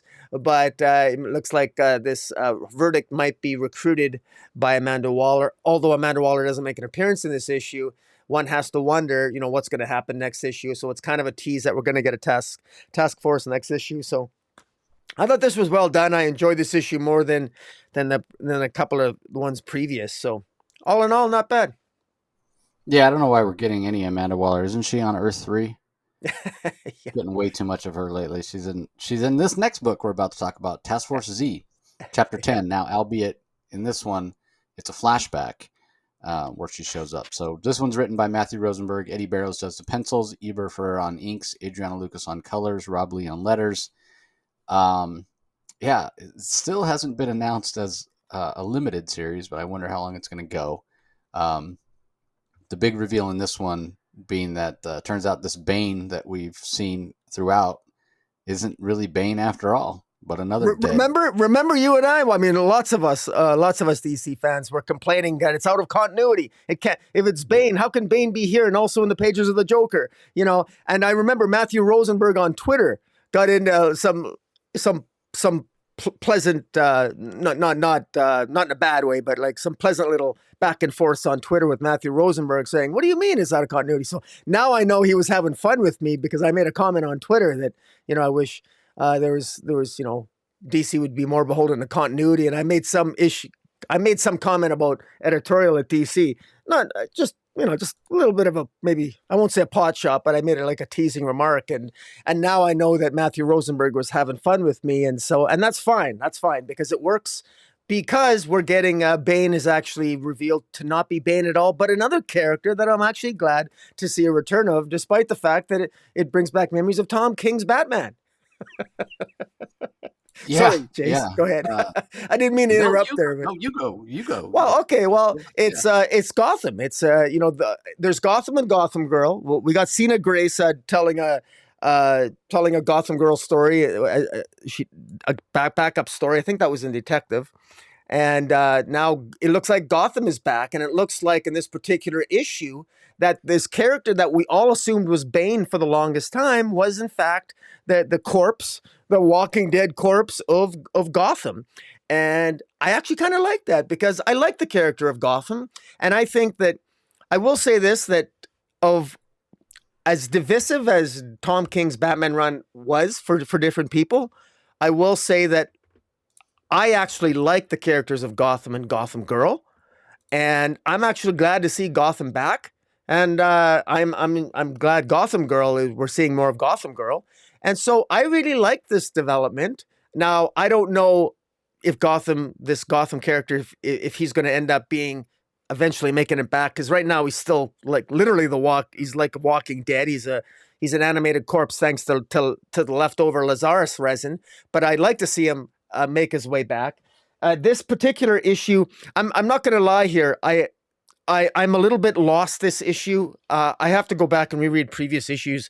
I'm not sure how we got to. I can't remember exactly. This is the 10th chapter on this. Matthew Rosenberg I know he's pretty good at weaving all these, a lot of interesting, there's a lot of moving parts to this narrative. And I've just plain plumb forgot all the different, there's been so many backstabbing going on between all these characters and these different task force teams. And here, basically, it's revealed, I think, that Bloom is one of the masterminds behind it. And Bloom is ultimate goal is to revive this Gotham.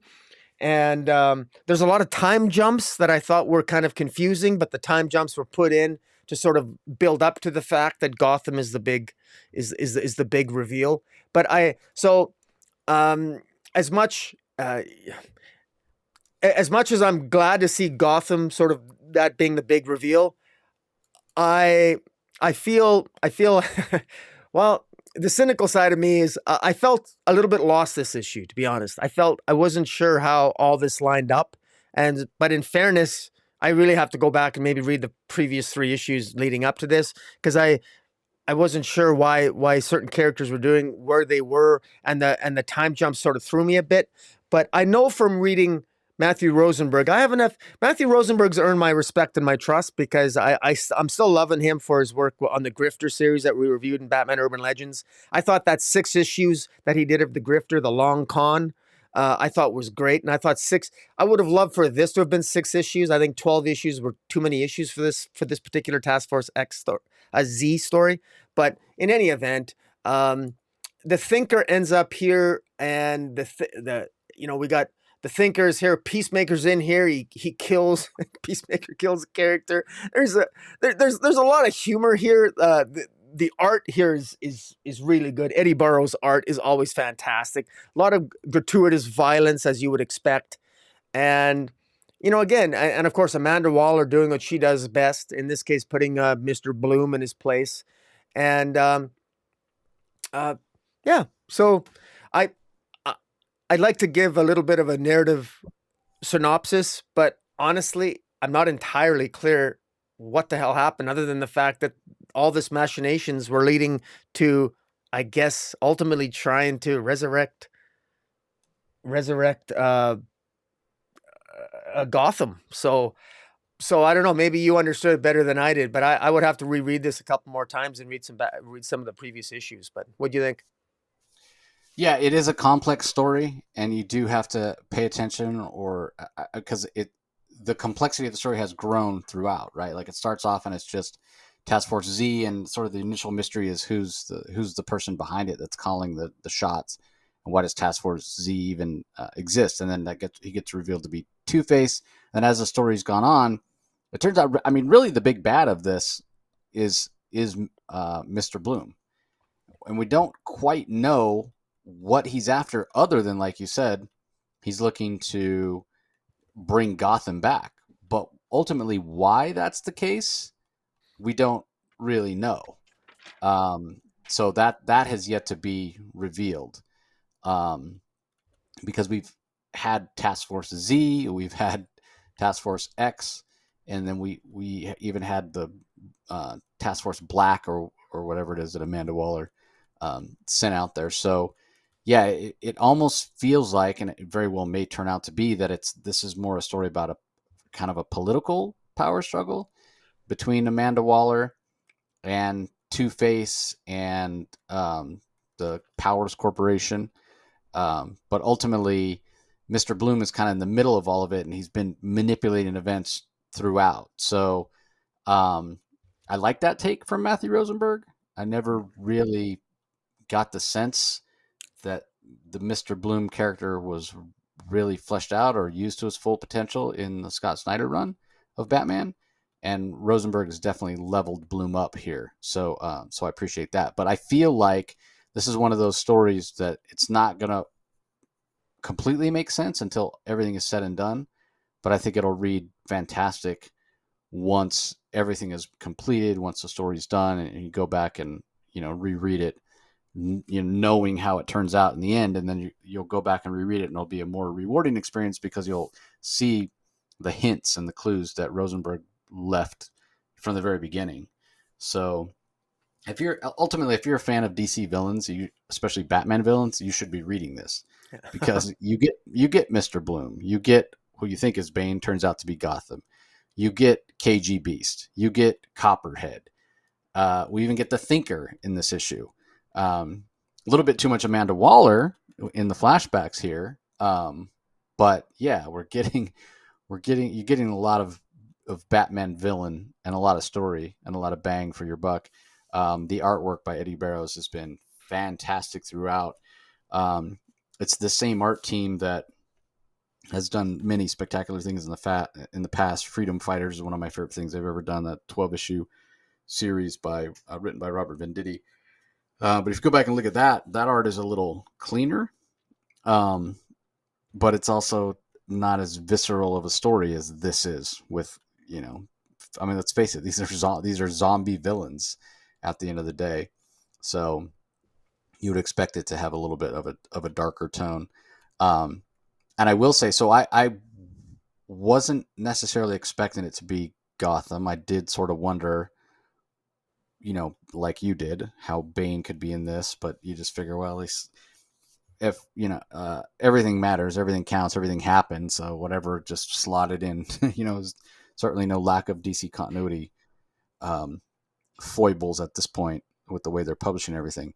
Um, but I guess if I would have paid a little more attention to the third cover, you see Bane there in the background, right next to Gotham, who's next to Gotham Girl.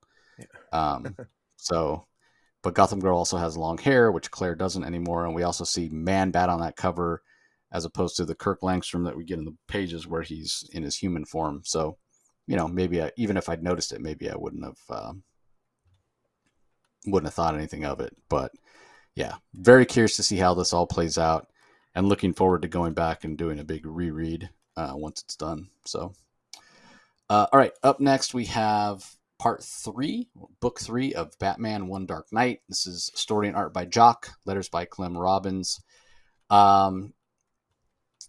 Yeah, I mean, we talked about this story and how it feels sort of that classic idea of trying to get somebody from point A to point B when the whole entire city is out to get you. Assault on precinct, whatever it is, 37 or 56 or whatever, comes to mind. Where Bruce Willis is trying to get Mos Def, I think is the actor, is a witness, star witness, trying to get him from one precinct to the other. So throughout the series, Jock has done a fantastic job of making it feel like, Batman is literally against the whole entire city of Gotham, and there's no exception in this issue.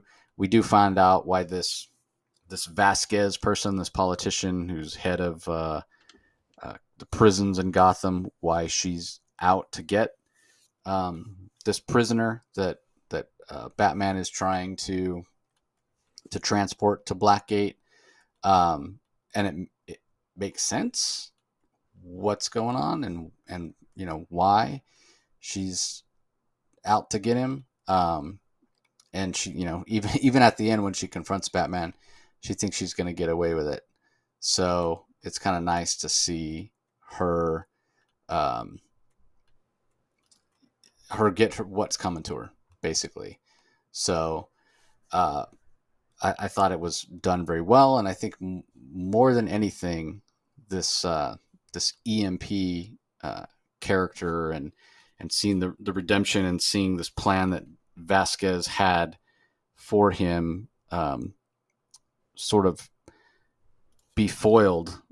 Like she makes some assumptions. She just assumes because Edward hasn't been a part of his son's life, his son who has power similar to him, his son Brody. She just assumes that Brody's going to feel about him the way she feels about him. And I thought that moment was a pretty powerful moment when Brody says, "Oh wait, this is my real father." Like why wouldn't I reach out? So in that way, it ends up being a little bit of a hopeful story. And then it's great that Vasquez ends up paying the price. She's like, at the end of the day, it's your word against my, the word of Gordon's pet vigilante against the word of the head of prisons in Gotham. So who are they going to believe? And then come to find out, Gordon was listening in. Batman had patched into the communications for the GCPD, so they all heard it. So I thought it was done really, really well. Again, the Jock artwork helps to set that sort of claustrophobic feel where Batman feels trapped as he's trying to move EMP to Blackgate Prison, and he's got to do it before the sun comes up, because remember, EMP, he can absorb any sort of energy basically, and basically explode like a nuclear bomb. So obviously he can't be out in sunlight because he would absorb the sunlight, and then once he reaches a certain level of energy that he has absorbed, then he like explodes energy out. So Batman does what he has to do to stop that from happening, but we do know that Edward survived. We do get a glimpse at the end of him being fished out of Gotham River. So yeah, it definitely ties up all the loose ends. There's tons of action. If you like jock art, you're definitely going to love this. Um, it ended up being a really satisfying story. So, what do you think? Yeah, I agree. I don't have really much to add other than the fact that the art. One thing about Jock's art that really stands out, you got the real strong sense of just how absolutely devastating and difficult it was for Batman to the punishment. Yeah, Batman. The way that there's one scene that shows Batman's mask, it almost looks, it's completely destroyed. The pointed ears are practically gone as the point, it's just destroyed. He has been through hell, and he's been attacked, mobbed, has had the shit kicked out of him. And this is Batman at his arguably his finest, precisely because he's got the shit kicked out of him. That's only because truly his persistence against overwhelming odds, and ultimately to be victorious, and have the, of course, the foresight to actually get on tape, ultimately Vasquez confessing to the crime with Gordon, to have that focus even at the end, despite being absolutely exhausted and looking like hell. It really works, and that's what makes this stand out, because in essence the story itself is somewhat, it's almost kind of predictable. You can kind of see it coming, but at the same time the art's fantastic, and you're captivated by the visuals, and Jacques pulls you into the end, and you really get a sense that, you're cheering for Batman as he's getting punished from it's one relentless obstacle after another. And then of course this EMP character he's Jock does a good job making EMP a very sympathetic character, a character that has killed people before, but unintentionally, because he's got this power that he can't control. He's got a son with a similar power. And you hit the nail on the head, how Vasquez completely misunderstands the relationship, the quality of the relationship between a son who loves his dad and a dad who loves his son. She completely misunderstood. She completely thought that the son would want to kill her father. Maybe she was figuring that the apple doesn't fall from the tree, but it's because Vasquez fundamentally misunderstood Vasquez misunderstood EMP, and of course didn't understand that EMP was not this evil person, and of course, not surprisingly, his son wasn't either. And so her plan for vengeance completely fell apart. And the sad part is that she lost somebody close to her, and that was her motivation. And it's one of the things about Batman villains, is that so many of Batman's villains end up being people that were good people that were turned bad because of other Batman villains. and and they end up becoming worse than the villain they were originally a victim of. And so Jacques did a good job of playing with a Batman trope in terms of a story, but defining it for himself with his unique artistic style. yeah, and ultimately Edward EMP, he's a very tragic figure. He's got this power that he can't control, and it causes him pain when it happens. So obviously he hasn't made the best choices in life, being in gangs and whatnot, and but yeah, his son grew up in that world as well. And even if they didn't know each other that well, and obviously Brody didn't know Edward was his real father. He thought his dad was this Oscar character, is another gang member. Um, yeah, I think Brody sees something of himself in EMP, and like you said, yeah, Vasquez vastly misreads the situation, and you give credit to Brody for being pretty intelligent. He's like, you used me, wanted to turn me into a weapon, have me kill my own father. Instead, I'm gonna take you out, and then Batman kind of talks him down. um, I had sort of mixed. I was like, man, maybe she really deserved it. So I'm glad she didn't get away with it in the end. So, all right, moving on. We have Aquaman number 6, written by Brandon Thomas and Chuck Brown. Art is by Max Rayner. Colors by Adriana Lucas. Letters by Ann World Design. I was sort of surprised on this issue because it I was too, feels, yeah. yeah, it feels like the story was over last time. So I wasn't sure why. What else needed to be said? It does basically wrap up some loose ends, and maybe the biggest loose end is this idea that there are governments of the surface world that believe that retaliation against Atlantis is necessary based on the sleeper agents and the damage and loss of life that's been done. But to Steve Trevor's credit, he doesn't think that, and he kind of goes down the list. He doesn't call out any countries by name. They're all kind of having this virtual meeting, if you will, and he's like, well, country number 5 was responsible for an oil spill that contaminated and killed Atlanteans. Wasn't it your country number 4 that ignored Atlantean border? Like, basically saying no country is innocent, and we need to let this go. Not least of which because they're still really powerful. They have advanced technology. They have Aquaman on their side. Like, discretion might be the better part of valor here. And so there's that whole idea. While we get to see the reaction to of this news, the surface world news in Atlantis, and how it affects the younger generation. We get some character moments between Black Manta and Jackson. I still have really mixed feelings, reservations about turning Black Manta into an anti-hero. And then in the end, Aquaman gets called away to help with an emergency in the Justice League. And we know that to be the fight in Infinite Frontier that then leads into Justice League 75, which results in the death of the Justice League. So that's something else that was interesting about this issue, because it was sort of all wrap up and tying up loose ends and really focusing on politics. And then there was a big shift all of a sudden. And that thus the name of it, Moment of Silence, where we see character reactions. And we get 2 pages of character reactions about the death of the Justice League, where we don't even have any dialogue. And then when we do get dialogue, it's very minimal, as Aquaman, or Mira rather, has tears in her eyes telling Jackson that she knows already about Aquaman being dead. We get a scene with Jackson and Tula where Jackson's holding Andy, little baby Andy, and Tula's reaction, the look on Jackson's face is done very, very well. Because Jackson grew up without a dad, right? Thought his dad was dead.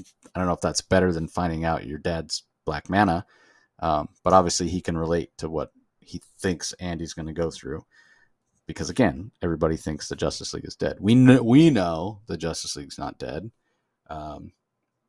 and obviously on a meta level, DC Comics is never going to kill a hero or heroes as important as Justice League and not bring them back. Then you're not going to kill your cash cow. But yeah, going back to something that was said on the Dark Crisis panel, Joshua Williamson confirming that they're not dead. The way Pariah has taken them off the playing field is to trap them in these happiness prisons, is what he called them. So your instincts are right on, Rocky, when you were talking about the Tom King Superman story. What would Superman's fondest wish be right now? To have those missing years of John's life back. So anyway, yeah, just a bit of an uneven issue. Not sure why we needed this, because again, everything was wrapped up. But if you wanted to tie up loose ends, especially in terms of politically, I guess it's okay. But then that pivot at the end just was it just felt strange. It felt like because it had such a political tone and cerebral tone, and then it turned to all emotion at the end. Neither one is better or worse than the other, and they both work. I just don't know how well they work together. So, was that what you were talking about when you said it felt weird? Also, yeah, it just felt like this like. First of all, here's the irony. This is my favorite issues out of all 6 of them, because I think it's canceled now. Isn't it canceled? This is the final issue. This was a series, right? Yeah. And so this is actually this issue feels like an afterthought, but it's the best issue. And I'm compelled to say this.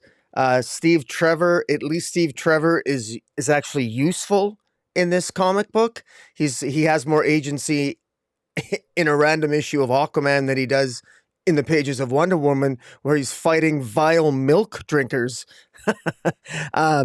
Thank you, Becky Cloonan and Michael W. Conrad, for that. But I say that with love. But Steve Trevor, it's nice to see you step up to the plate. You're actually doing something useful now, talking to members of the United Nations, explaining to the members of the United Nations, referring to them as country 1, 2, 3, and 4, because you don't want to mention the countries by name because you'll probably offend certain. There's certain comic book readers that might get offended by that. So we've reached a point where we can't even name countries in comic books anymore because we might offend somebody on the internet, but maybe I'm reading too much into it. I will say this. This was, I love the art. I think Max Rainer's art here is the best that I've seen it yet. The art here was exceptional.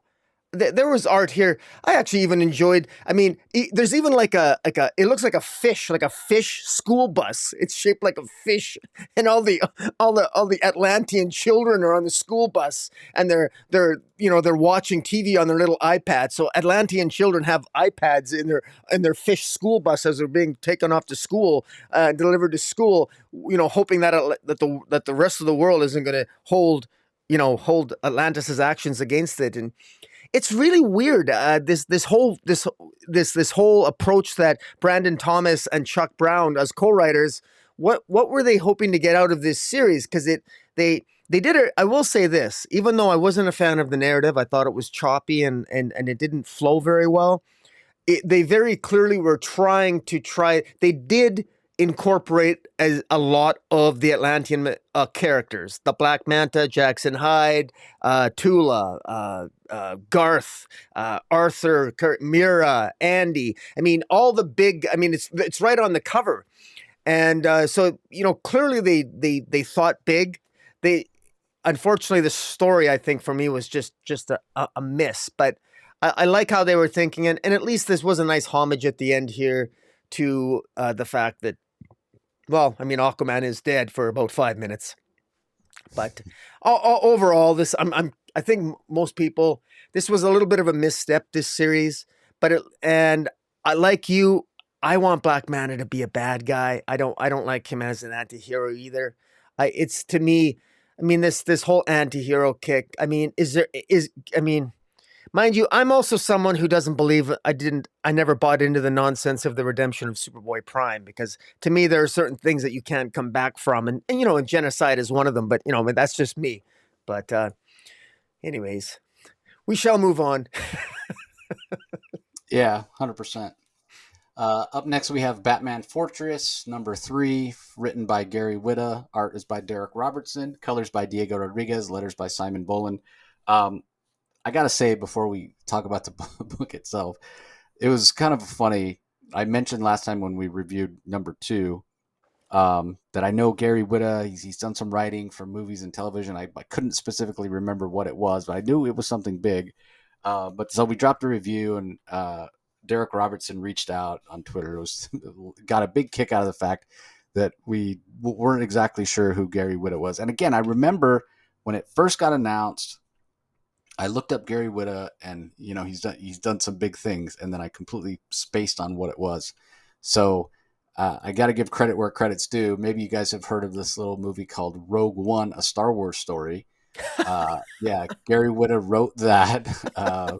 Book of Eli, which is a really great. I really enjoy that movie, which has a really interesting twist at the end that stars Denzel Washington. After Earth, he did. Written for Star Wars Rebels. He's written for Walking Dead: The Final Season video game. So yeah, he's done some big stuff. He's earned his cred. Yeah, 100% has earned his cred. So I apologize to Gary for blowing that.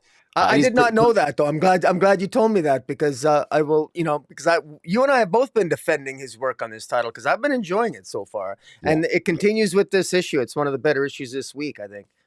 Yeah, and the other thing Gary confirmed, because he got involved in the conversation as well, the other thing he confirmed and got a big kick out of was me saying that anybody that thought that Batman was a, Antifa or whatever based on the fact he was letting looters run free is a total fucking idiot. He got a real kick out of that too, because it was exactly what I said. Yeah, it was. He was showing the whole point of even mentioning that was showing how big of a threat this invasion is, to the point where Batman is even ignoring things that are bad things that are happening in Gotham City. His beloved, place of birth, where he does everything to protect Gotham, and that was everything about why that it was in there. It didn't have anything to do with anti-conservative or whatever. Just, and again, just idiots. People are just idiots. So anyway, what do you think of this particular issue, Rocky? Take it away. Well, now having said all that, now that we've sang Gary Whitta's praises, let me tell you this: this is I like the first two issues better than this third. I consider this third issue to be more setup than anything else. We know that Batman led the Justice League against the alien invasion, and these aliens are looking for Superman. They have a thing against Krypton and Kryptonians. They're looking for Superman, and in this issue, the aliens continue to look for Superman. Cyborg last issue was almost killed. He's being, basically Batman has his head. Bruce Wayne is has literally Cyborg's head hooked up to his bat computers, trying to get some codes from Cyborg because Cyborg scanned the alien vessel. So Batman's at a real low point here. He's injured. He's healing from his wounds from the second issue. And, he's really trying to figure things out. He, the artist here, Robertson, does a great job showing Bruce Wayne looks terrible. He's tired. He looks haggard. Derek Robertson does a really good job artistically rendering a Bruce Wayne that is really exhausted, but yet despite his physical exhaustion, he still seems to have his intelligence and his brilliance about him as he's trying to figure out how to combat this alien threat. So Batman goes to the Guardians, who the Green Lantern Corps. They're not going to help him. Batman's very frustrated with them. They give their usual song and dance. Now Batman in this particular iteration understands how Hal Jordan feels because the Guardians are very picky. Sorry, how dare you, Earth? We have an entire universe to look after. We can't just focus on one planet. Thank you very much.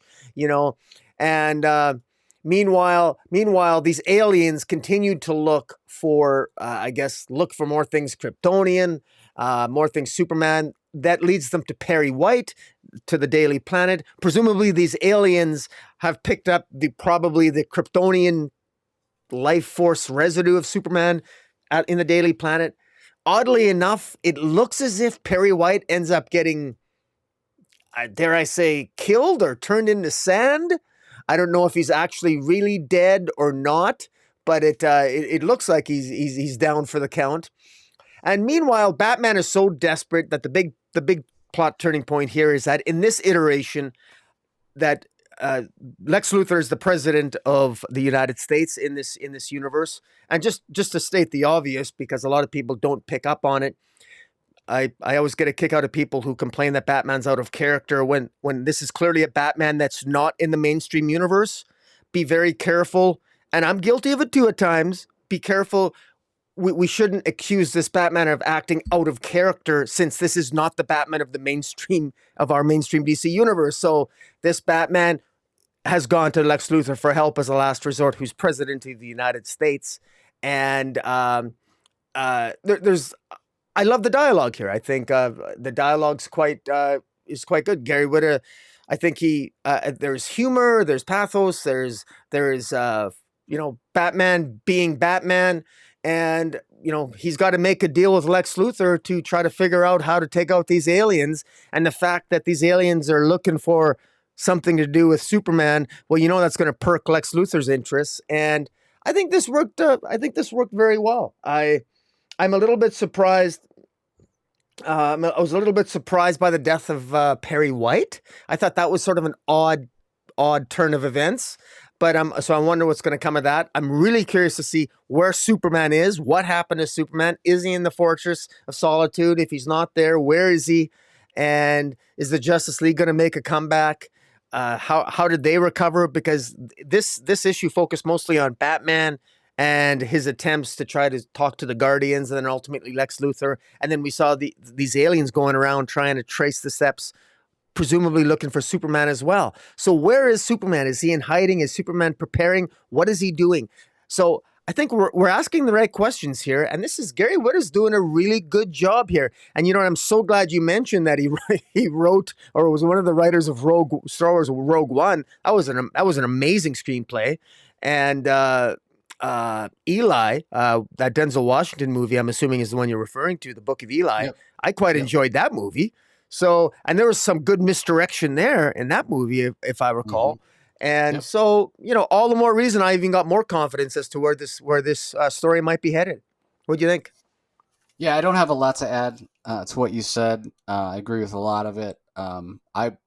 Personally, this isn't my least favorite. I would say it's as I think issue two was the standout so far, but to me, this was as good as issue one. It is. You're right, though. It is a bit of a setup story. But the other thing that this does, it does a couple things for me. It really solidifies that this is a Batman story. He is on his own. He's looking for help anywhere he can get it. And I loved when he tells Alfred to get the whatever the special communicator. I can't remember exactly what they call it, but and Alfred's like, well, is it going to work? Basically, the whole world is under this EMP, um, blackout or what have you.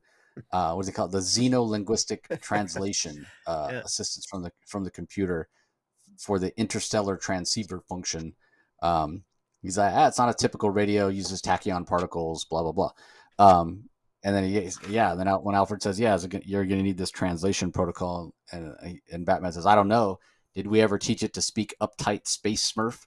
Which is a really Yeah. appropriate way to refer to the Guardians of the Galaxy. And it goes, like you said, Yeah. about as well as you'd expect with all Yeah. the bureaucracy, which leaves Bruce with nowhere to turn. And right away, when he finishes talking to the Guardians and he knows they're not going to help, and he says, "Yeah, there's one more person we could reach out to." The last, I knew right away it had to be Luther. It has, it just Yeah. had to be. So I wasn't disappointed in that. And then the other thing that I'll mention is as far as Perry White's death. Um, yeah, it was a little surprising. I was like, "Whoa, wait!" And really interesting. Um, Visual depiction from Derek Robertson as he gets turned to, what looks like ash. His cigar is not exactly in an inappropriate place when you get that scene, but just the first shot of it, the first panel where he's sort of half disintegrated from Derek Robertson, I thought was pretty interesting. But the thing that it does, as shocking as it is to see a beloved character like Perry White die, is it once again reestablishes the consequences that they're facing. Like these three aliens that are searching for Superman and believe that he has to pay for some perceived crimes that the House of L has committed. They're not messing around.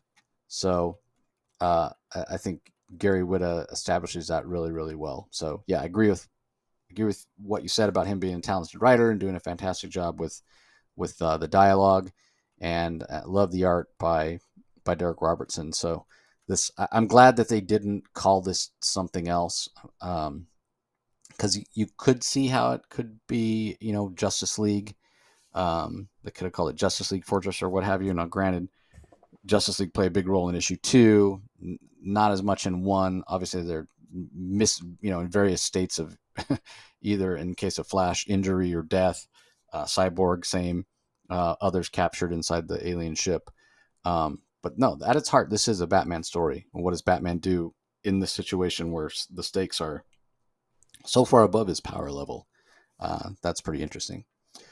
All right. Yeah. Up next, we have Robin number 16. This is written by Joshua Williamson. Pencils by Roger Cruz, Norm Rapman on inks, Luis Guerrero on colors, Troy Petrie on letters. We get a big curveball here as we know Lord Deathman showed up on Lazarus Island asking for sanctuary, saying Flatline was out to kill him. They don't really take any chances. They do chain him up while they're trying to get some answers, both Connor Hawk and Damien, but eventually they sort of believe what he's saying in terms of, yeah, she's gone crazy, don't know what she's up to. You've got to go to her, and both of them, both Damien and Connor, recognize it as a trap, but they do believe what Lord Deathman is saying, in that something has happened to Flatline since she returned from the Lazarus tournament. But we find out once they get there, which is interesting. They team up with Hero, the Japanese Batman, who apparently quit Batman Incorporated. So I guess we won't be seeing him in the upcoming Ed Brisson Batman Incorporated, which is kind of funny, because Damien says, weren't you a member of Ghostmaker Incorporated. Uh, and Hero's like, don't you mean Batman Incorporated? Yeah, I'm not happy my father turned over part of his operation to that pretender. So guess we know how Damian feels about Ghostmaker. But regardless, they go to the headquarters of or hideout of Lord Deathman. They do get ambushed, so it's sort of uh, confirms their beliefs that it was a trap, and it's a great scene where Robin stops kind of thinks he stops the trap, but then there's a trap within the trap, which he calls out, "Oh, they set a trap for whoever solved the first trap. Respect." So I thought that was pretty fun. But the twist at the end here from Joshua Williamson is that Flatline is Flatline. She's the same as the last time that Damian saw her. And this is actually a double cross. And it was just Lord Deathman trying to get Damian and Connor Hawke off of Lazarus Island, because then the scene shifts back to Lord Deathman chained up there in the temple. And we see somebody unlocking his chains. And it turns out it's Mother Soul. And appropriately named Mother Soul because we get a splash page at the end from Roger Cruz where her and Lord Deathman, who, if you're not aware, his head is literally a skull, and they're pretty much soul kissing. It looks like they're deep into it. So, Yeah. what is the connection To between each their own. Yeah, right. What is the connection between Lord Deathman and Yeah. and Mother Soul? And yeah, that can't be pleasant, kissing a skull like that. But Sure, it's LGBTQ and N for necrophilia, because isn't Lord right, Deathman like an actual corpse? I mean, I don't know. I You think know, yeah, I think they so. should put a pride. They Oh should put a pride label yeah, on this comic. yeah. I mean, unlike director Bones, because we see him very, but Bones, his skin and muscles are translucent, so technically skin Yeah. could be there. I don't think that's the case with Lord Deathman. Yeah, I think he is dead. So yeah, but I mean, this was a fun book. It was, yeah. This Robin book, much like the Joker book, has been a surprise for me in terms of how much I've enjoyed it because everybody knows how overused I think the Joker is, and I've never been a Damian Wayne fan, but Joshua Williamson has continued to evolve him as a character and grow him as a character, and his maturity is fun to see. So, Yeah. what do you think of this one? Well, everything you just said, I don't need to repeat it. But the one thing that you sort of breezed over, but it's a nice segue to allow me to address it. Thank you. Is the fact that while all this is going on, more people are coming to Lazarus Island because it's a place for sort of like orphans, or like, I guess you could call them martial artist orphans, or people that are looking for a place that they feel out of place in normal society, and they and in various parts of this particular issue, Robin and Connor Hawke welcome people to Lazarus Island, and that's sort of nice. And it made me actually realize that Lazarus Island is becoming almost like what Teen Titans Academy could have been, in a sense, in that we might get. You never know that the type of concepts or ideas that might lead to something really great. Teen Titans Academy has been an abject failure, but maybe some of the new legacy characters or genuinely new characters that might be popular moving forward to the DC universe might actually find their origins on Lazarus Islands as students on Lazarus Island, as opposed to students with Teen Titans Academy or as legacy characters under other mainstream heroes. So I actually really like this. It works. And because Joshua Williamson, I agree with you 100%. I happily eat my words. I was worried when he started Robin. I wasn't a big fan of Damian. He's made me like Damian again. Damian was a narcissistic little, he became a jerk. I didn't like him anymore. But Joshua Williamson has made me like Damian again. And he's fun. He's actually fun. And his characters are fun. Connor Hawke is fun. This is cool stuff. We even got this is leading into like Lady Shiva was in one of the issues, one of my favorite characters. And this is martial arts fun. It's DC fun. And full props to Joshua Williamson. I agree with you. This issue was a lot of fun too. And the misdirection here. This has got to be the biggest surprise who would have thought Mr. Death and Mother Soul, you know, slurping each other's tongues. I mean, oh, what the hell's that about? And then, Flatline, just showing up and, she's casual. What's the big deal? Like clear misdirection to the reader, misdirection to to Robin and Connor Hawk. Very well done. Art was great. It was funny. It was, we got to, again, all these different martial artists, and it feels natural. It feels fun. I got a shout out to the cover. I love the cover with Mr.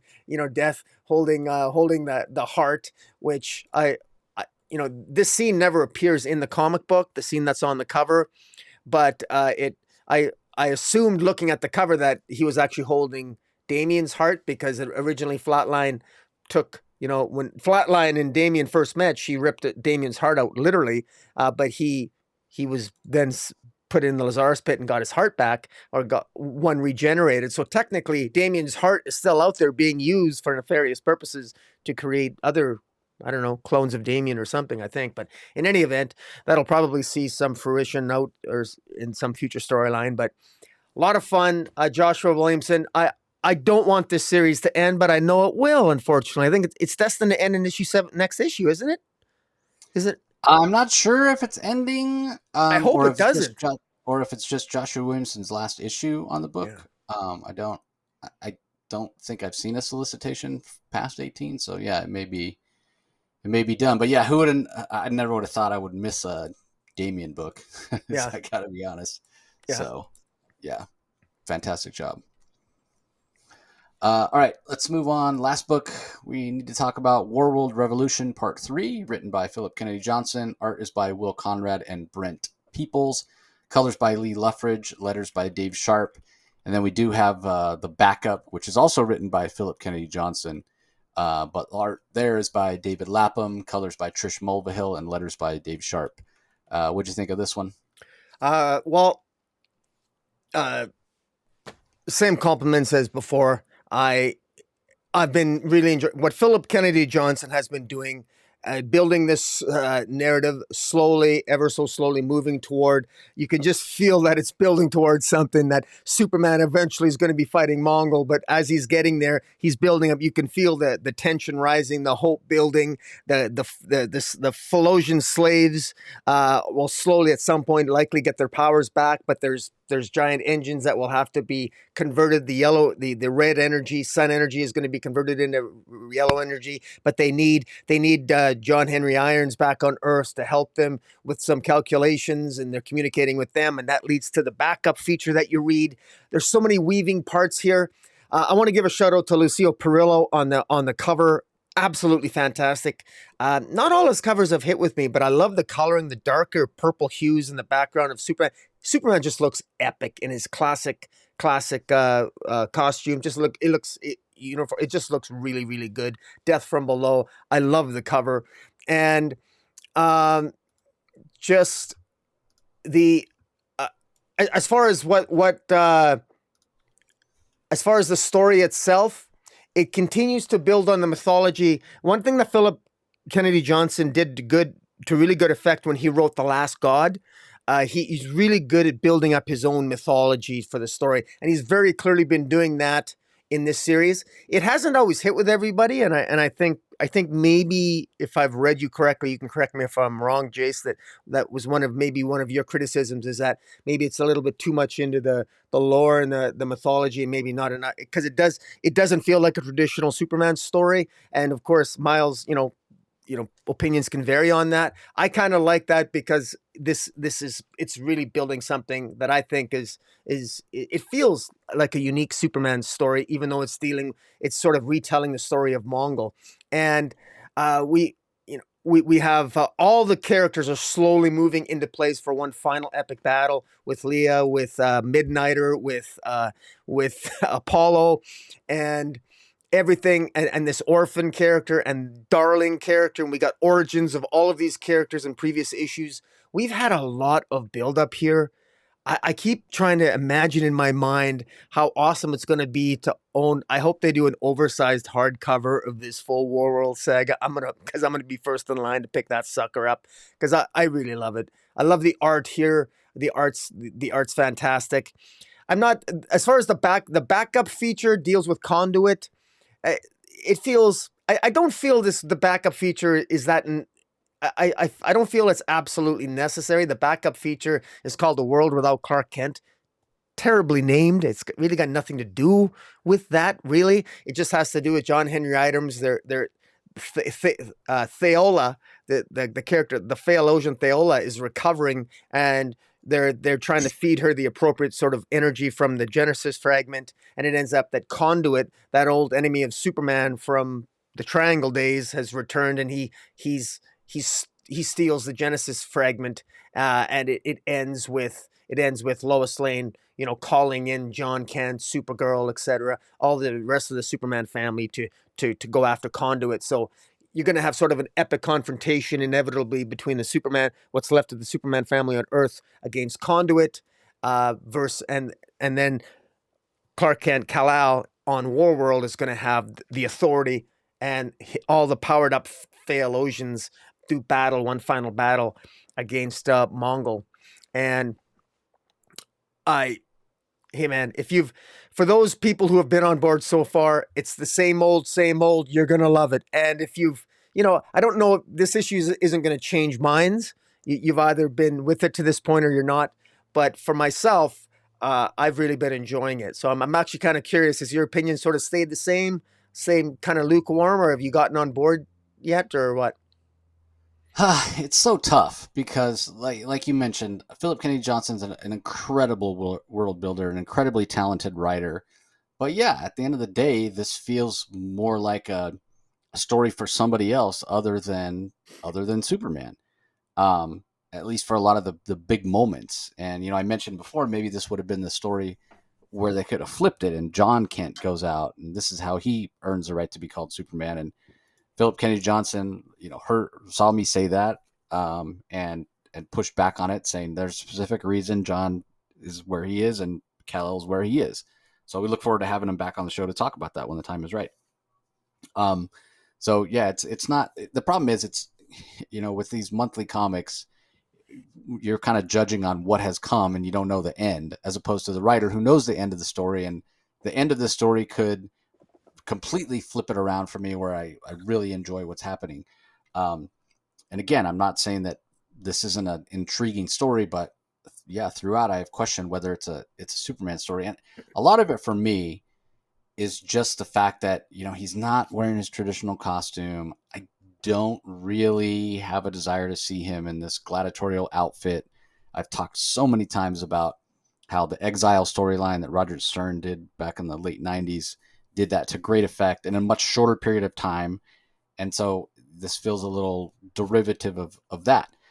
Now, all that being said, what I do absolutely love, and it has me greatly anticipating future issues of this series, is this idea that between John Henry Irons and his niece Natasha Irons have come up with this idea of what the Genesis fragment is and how it can filter the star forges on Warworld, change the energy that it puts out to make it safe for Superman to absorb and get his powers back. So if you're wondering how the gray hair goes away or how he becomes Superman to the point where he can single-handedly take out all these war zoons and Mongol himself, well, that's how it's going to happen, to the point where even the Phaelosians themselves are going to be super powered. And so, yeah, you would think it's going to be no contest. Obviously, we're a long way to go before we get to that point, especially based on the fact that in the backup story, Conduit shows up at the end and throws a wrench in their plans. So I'm really excited. That's the moment I'm now anticipating, right? With the moment where he becomes Superman again, fully powered. That's what I want. I think that is the biggest reason this hasn't felt like a Superman story, because in terms of being an inspiration, in terms of his heroism, in terms of the way he deals with people and respects people, he's still been Superman the entire time. There's been never been a question of that. Um, And so I appreciate that. I just, at the end of the day, I don't read Superman comics to see him, being Conan the Barbarian. I want to see him use his powers, along with, his morality, his heroism, his courage, and the way he inspires people. So yeah, this very much was an issue that reminded me that, it's all that stuff. Is a deep-powered Superman. I mean, there's one panel when he's talking to Osel Ra, um, where you get a close-up on Superman, and he looks really old because all you see is the gray hair. So I'm looking forward to him being powered back up. So greatly anticipating that moment. Maybe one of my moments of the year. So. All right. Well, that's the last issue independently that we're going to discuss. There are some trades and collections. We've got Batman the Deluxe Edition, Book 6, hardcover. This collects the last of the Tom King run. So City of Bane, issues 70 through 85, Batman Annual 4, and Batman Secret Files number 2.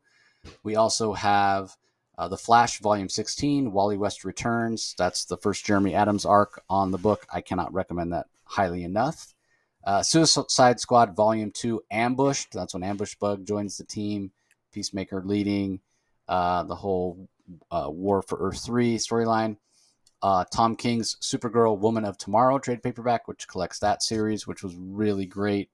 And I think Tom King crafted a story that fantastically and very succinctly and accurately describes who Kara is.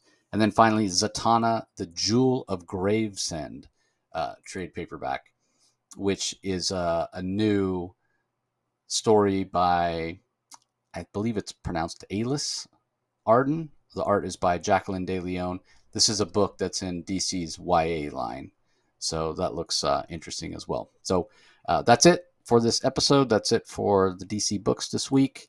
Haven't 100% decided if I'm going to do a Comic-Con recap. I don't know if you guys would be interested in hearing about what I did, kind of a play-by-play, blow-by-blow. Again, it's not like, oh, I stood in line and got this exclusive or got that comic signed or bought this pop figure. It would be more saying, oh, I ran into this comic creator and we talked about this, or I talked to Brian K. Vaughan about X, or that sort of thing. So if you're curious about that, be sure to reach out online and let me know, and I'll get one out this week. So other than that, look for some other Comic-Con content. I did do a few interviews when I was at the show, like I mentioned, and we'll have a lot of guests coming up before the end of the year. Now that I've managed to reconnect with some of these people that I haven't talked to in a long time, like Tom Taylor, because he's half a world away in Australia, but he should be on soon as well. So, you got anything coming up that you want to tease, Rocky? Yeah, I've this Wednesday I'll be reviewing some more independent comics with Jim of Weird Science DC. We're likely going to be reviewing Vampirella Year 1 Issue 1, Public Domain Issue 2, Blink number 1, and Book of Shadows number 1, which are independent comics with Image and other publishers. I haven't read them yet, but I have to say I'm enjoying. I'm sort of broadening my horizons a little bit. So it's nice. It's nice between reviewing the Scott Snyder comic books from Best Jacket Press with yourself, and like we've been doing, and reviewing other independent titles. It's fun. So Mondays, I do DC reviews with yourself, and Wednesdays some independent work, and then usually on weekends sometimes you and I review further comics. So it's working out pretty good. I'm developing a nice little routine. Yeah, definitely. And on that note, Spawn Daily will be coming back soon. People have been asking. I said after San Diego Comic-Con. So once I get all my Comic-Con, post Comic-Con work done, all the content that I generated there out into the world, I'll be pivoting back to focusing on Spawn, and hopefully we'll get Todd McFarlane on sometime soon. So we appreciate you guys joining us as always. Don't forget, if you're listening to the audio only, head over to YouTube, do a search for Rocky's channel, and subscribe. It's Comic Space Boom ! Ring the notification bell, leave some comments, like this video. You guys know what to do. Conversely, if you're checking us out on YouTube and you haven't subscribed to the Comic Source wherever you get your podcast, please do so. That way you don't miss out on any of the interviews or other content we have coming up. So we appreciate your support as always, and we'll talk to you next time. See you later.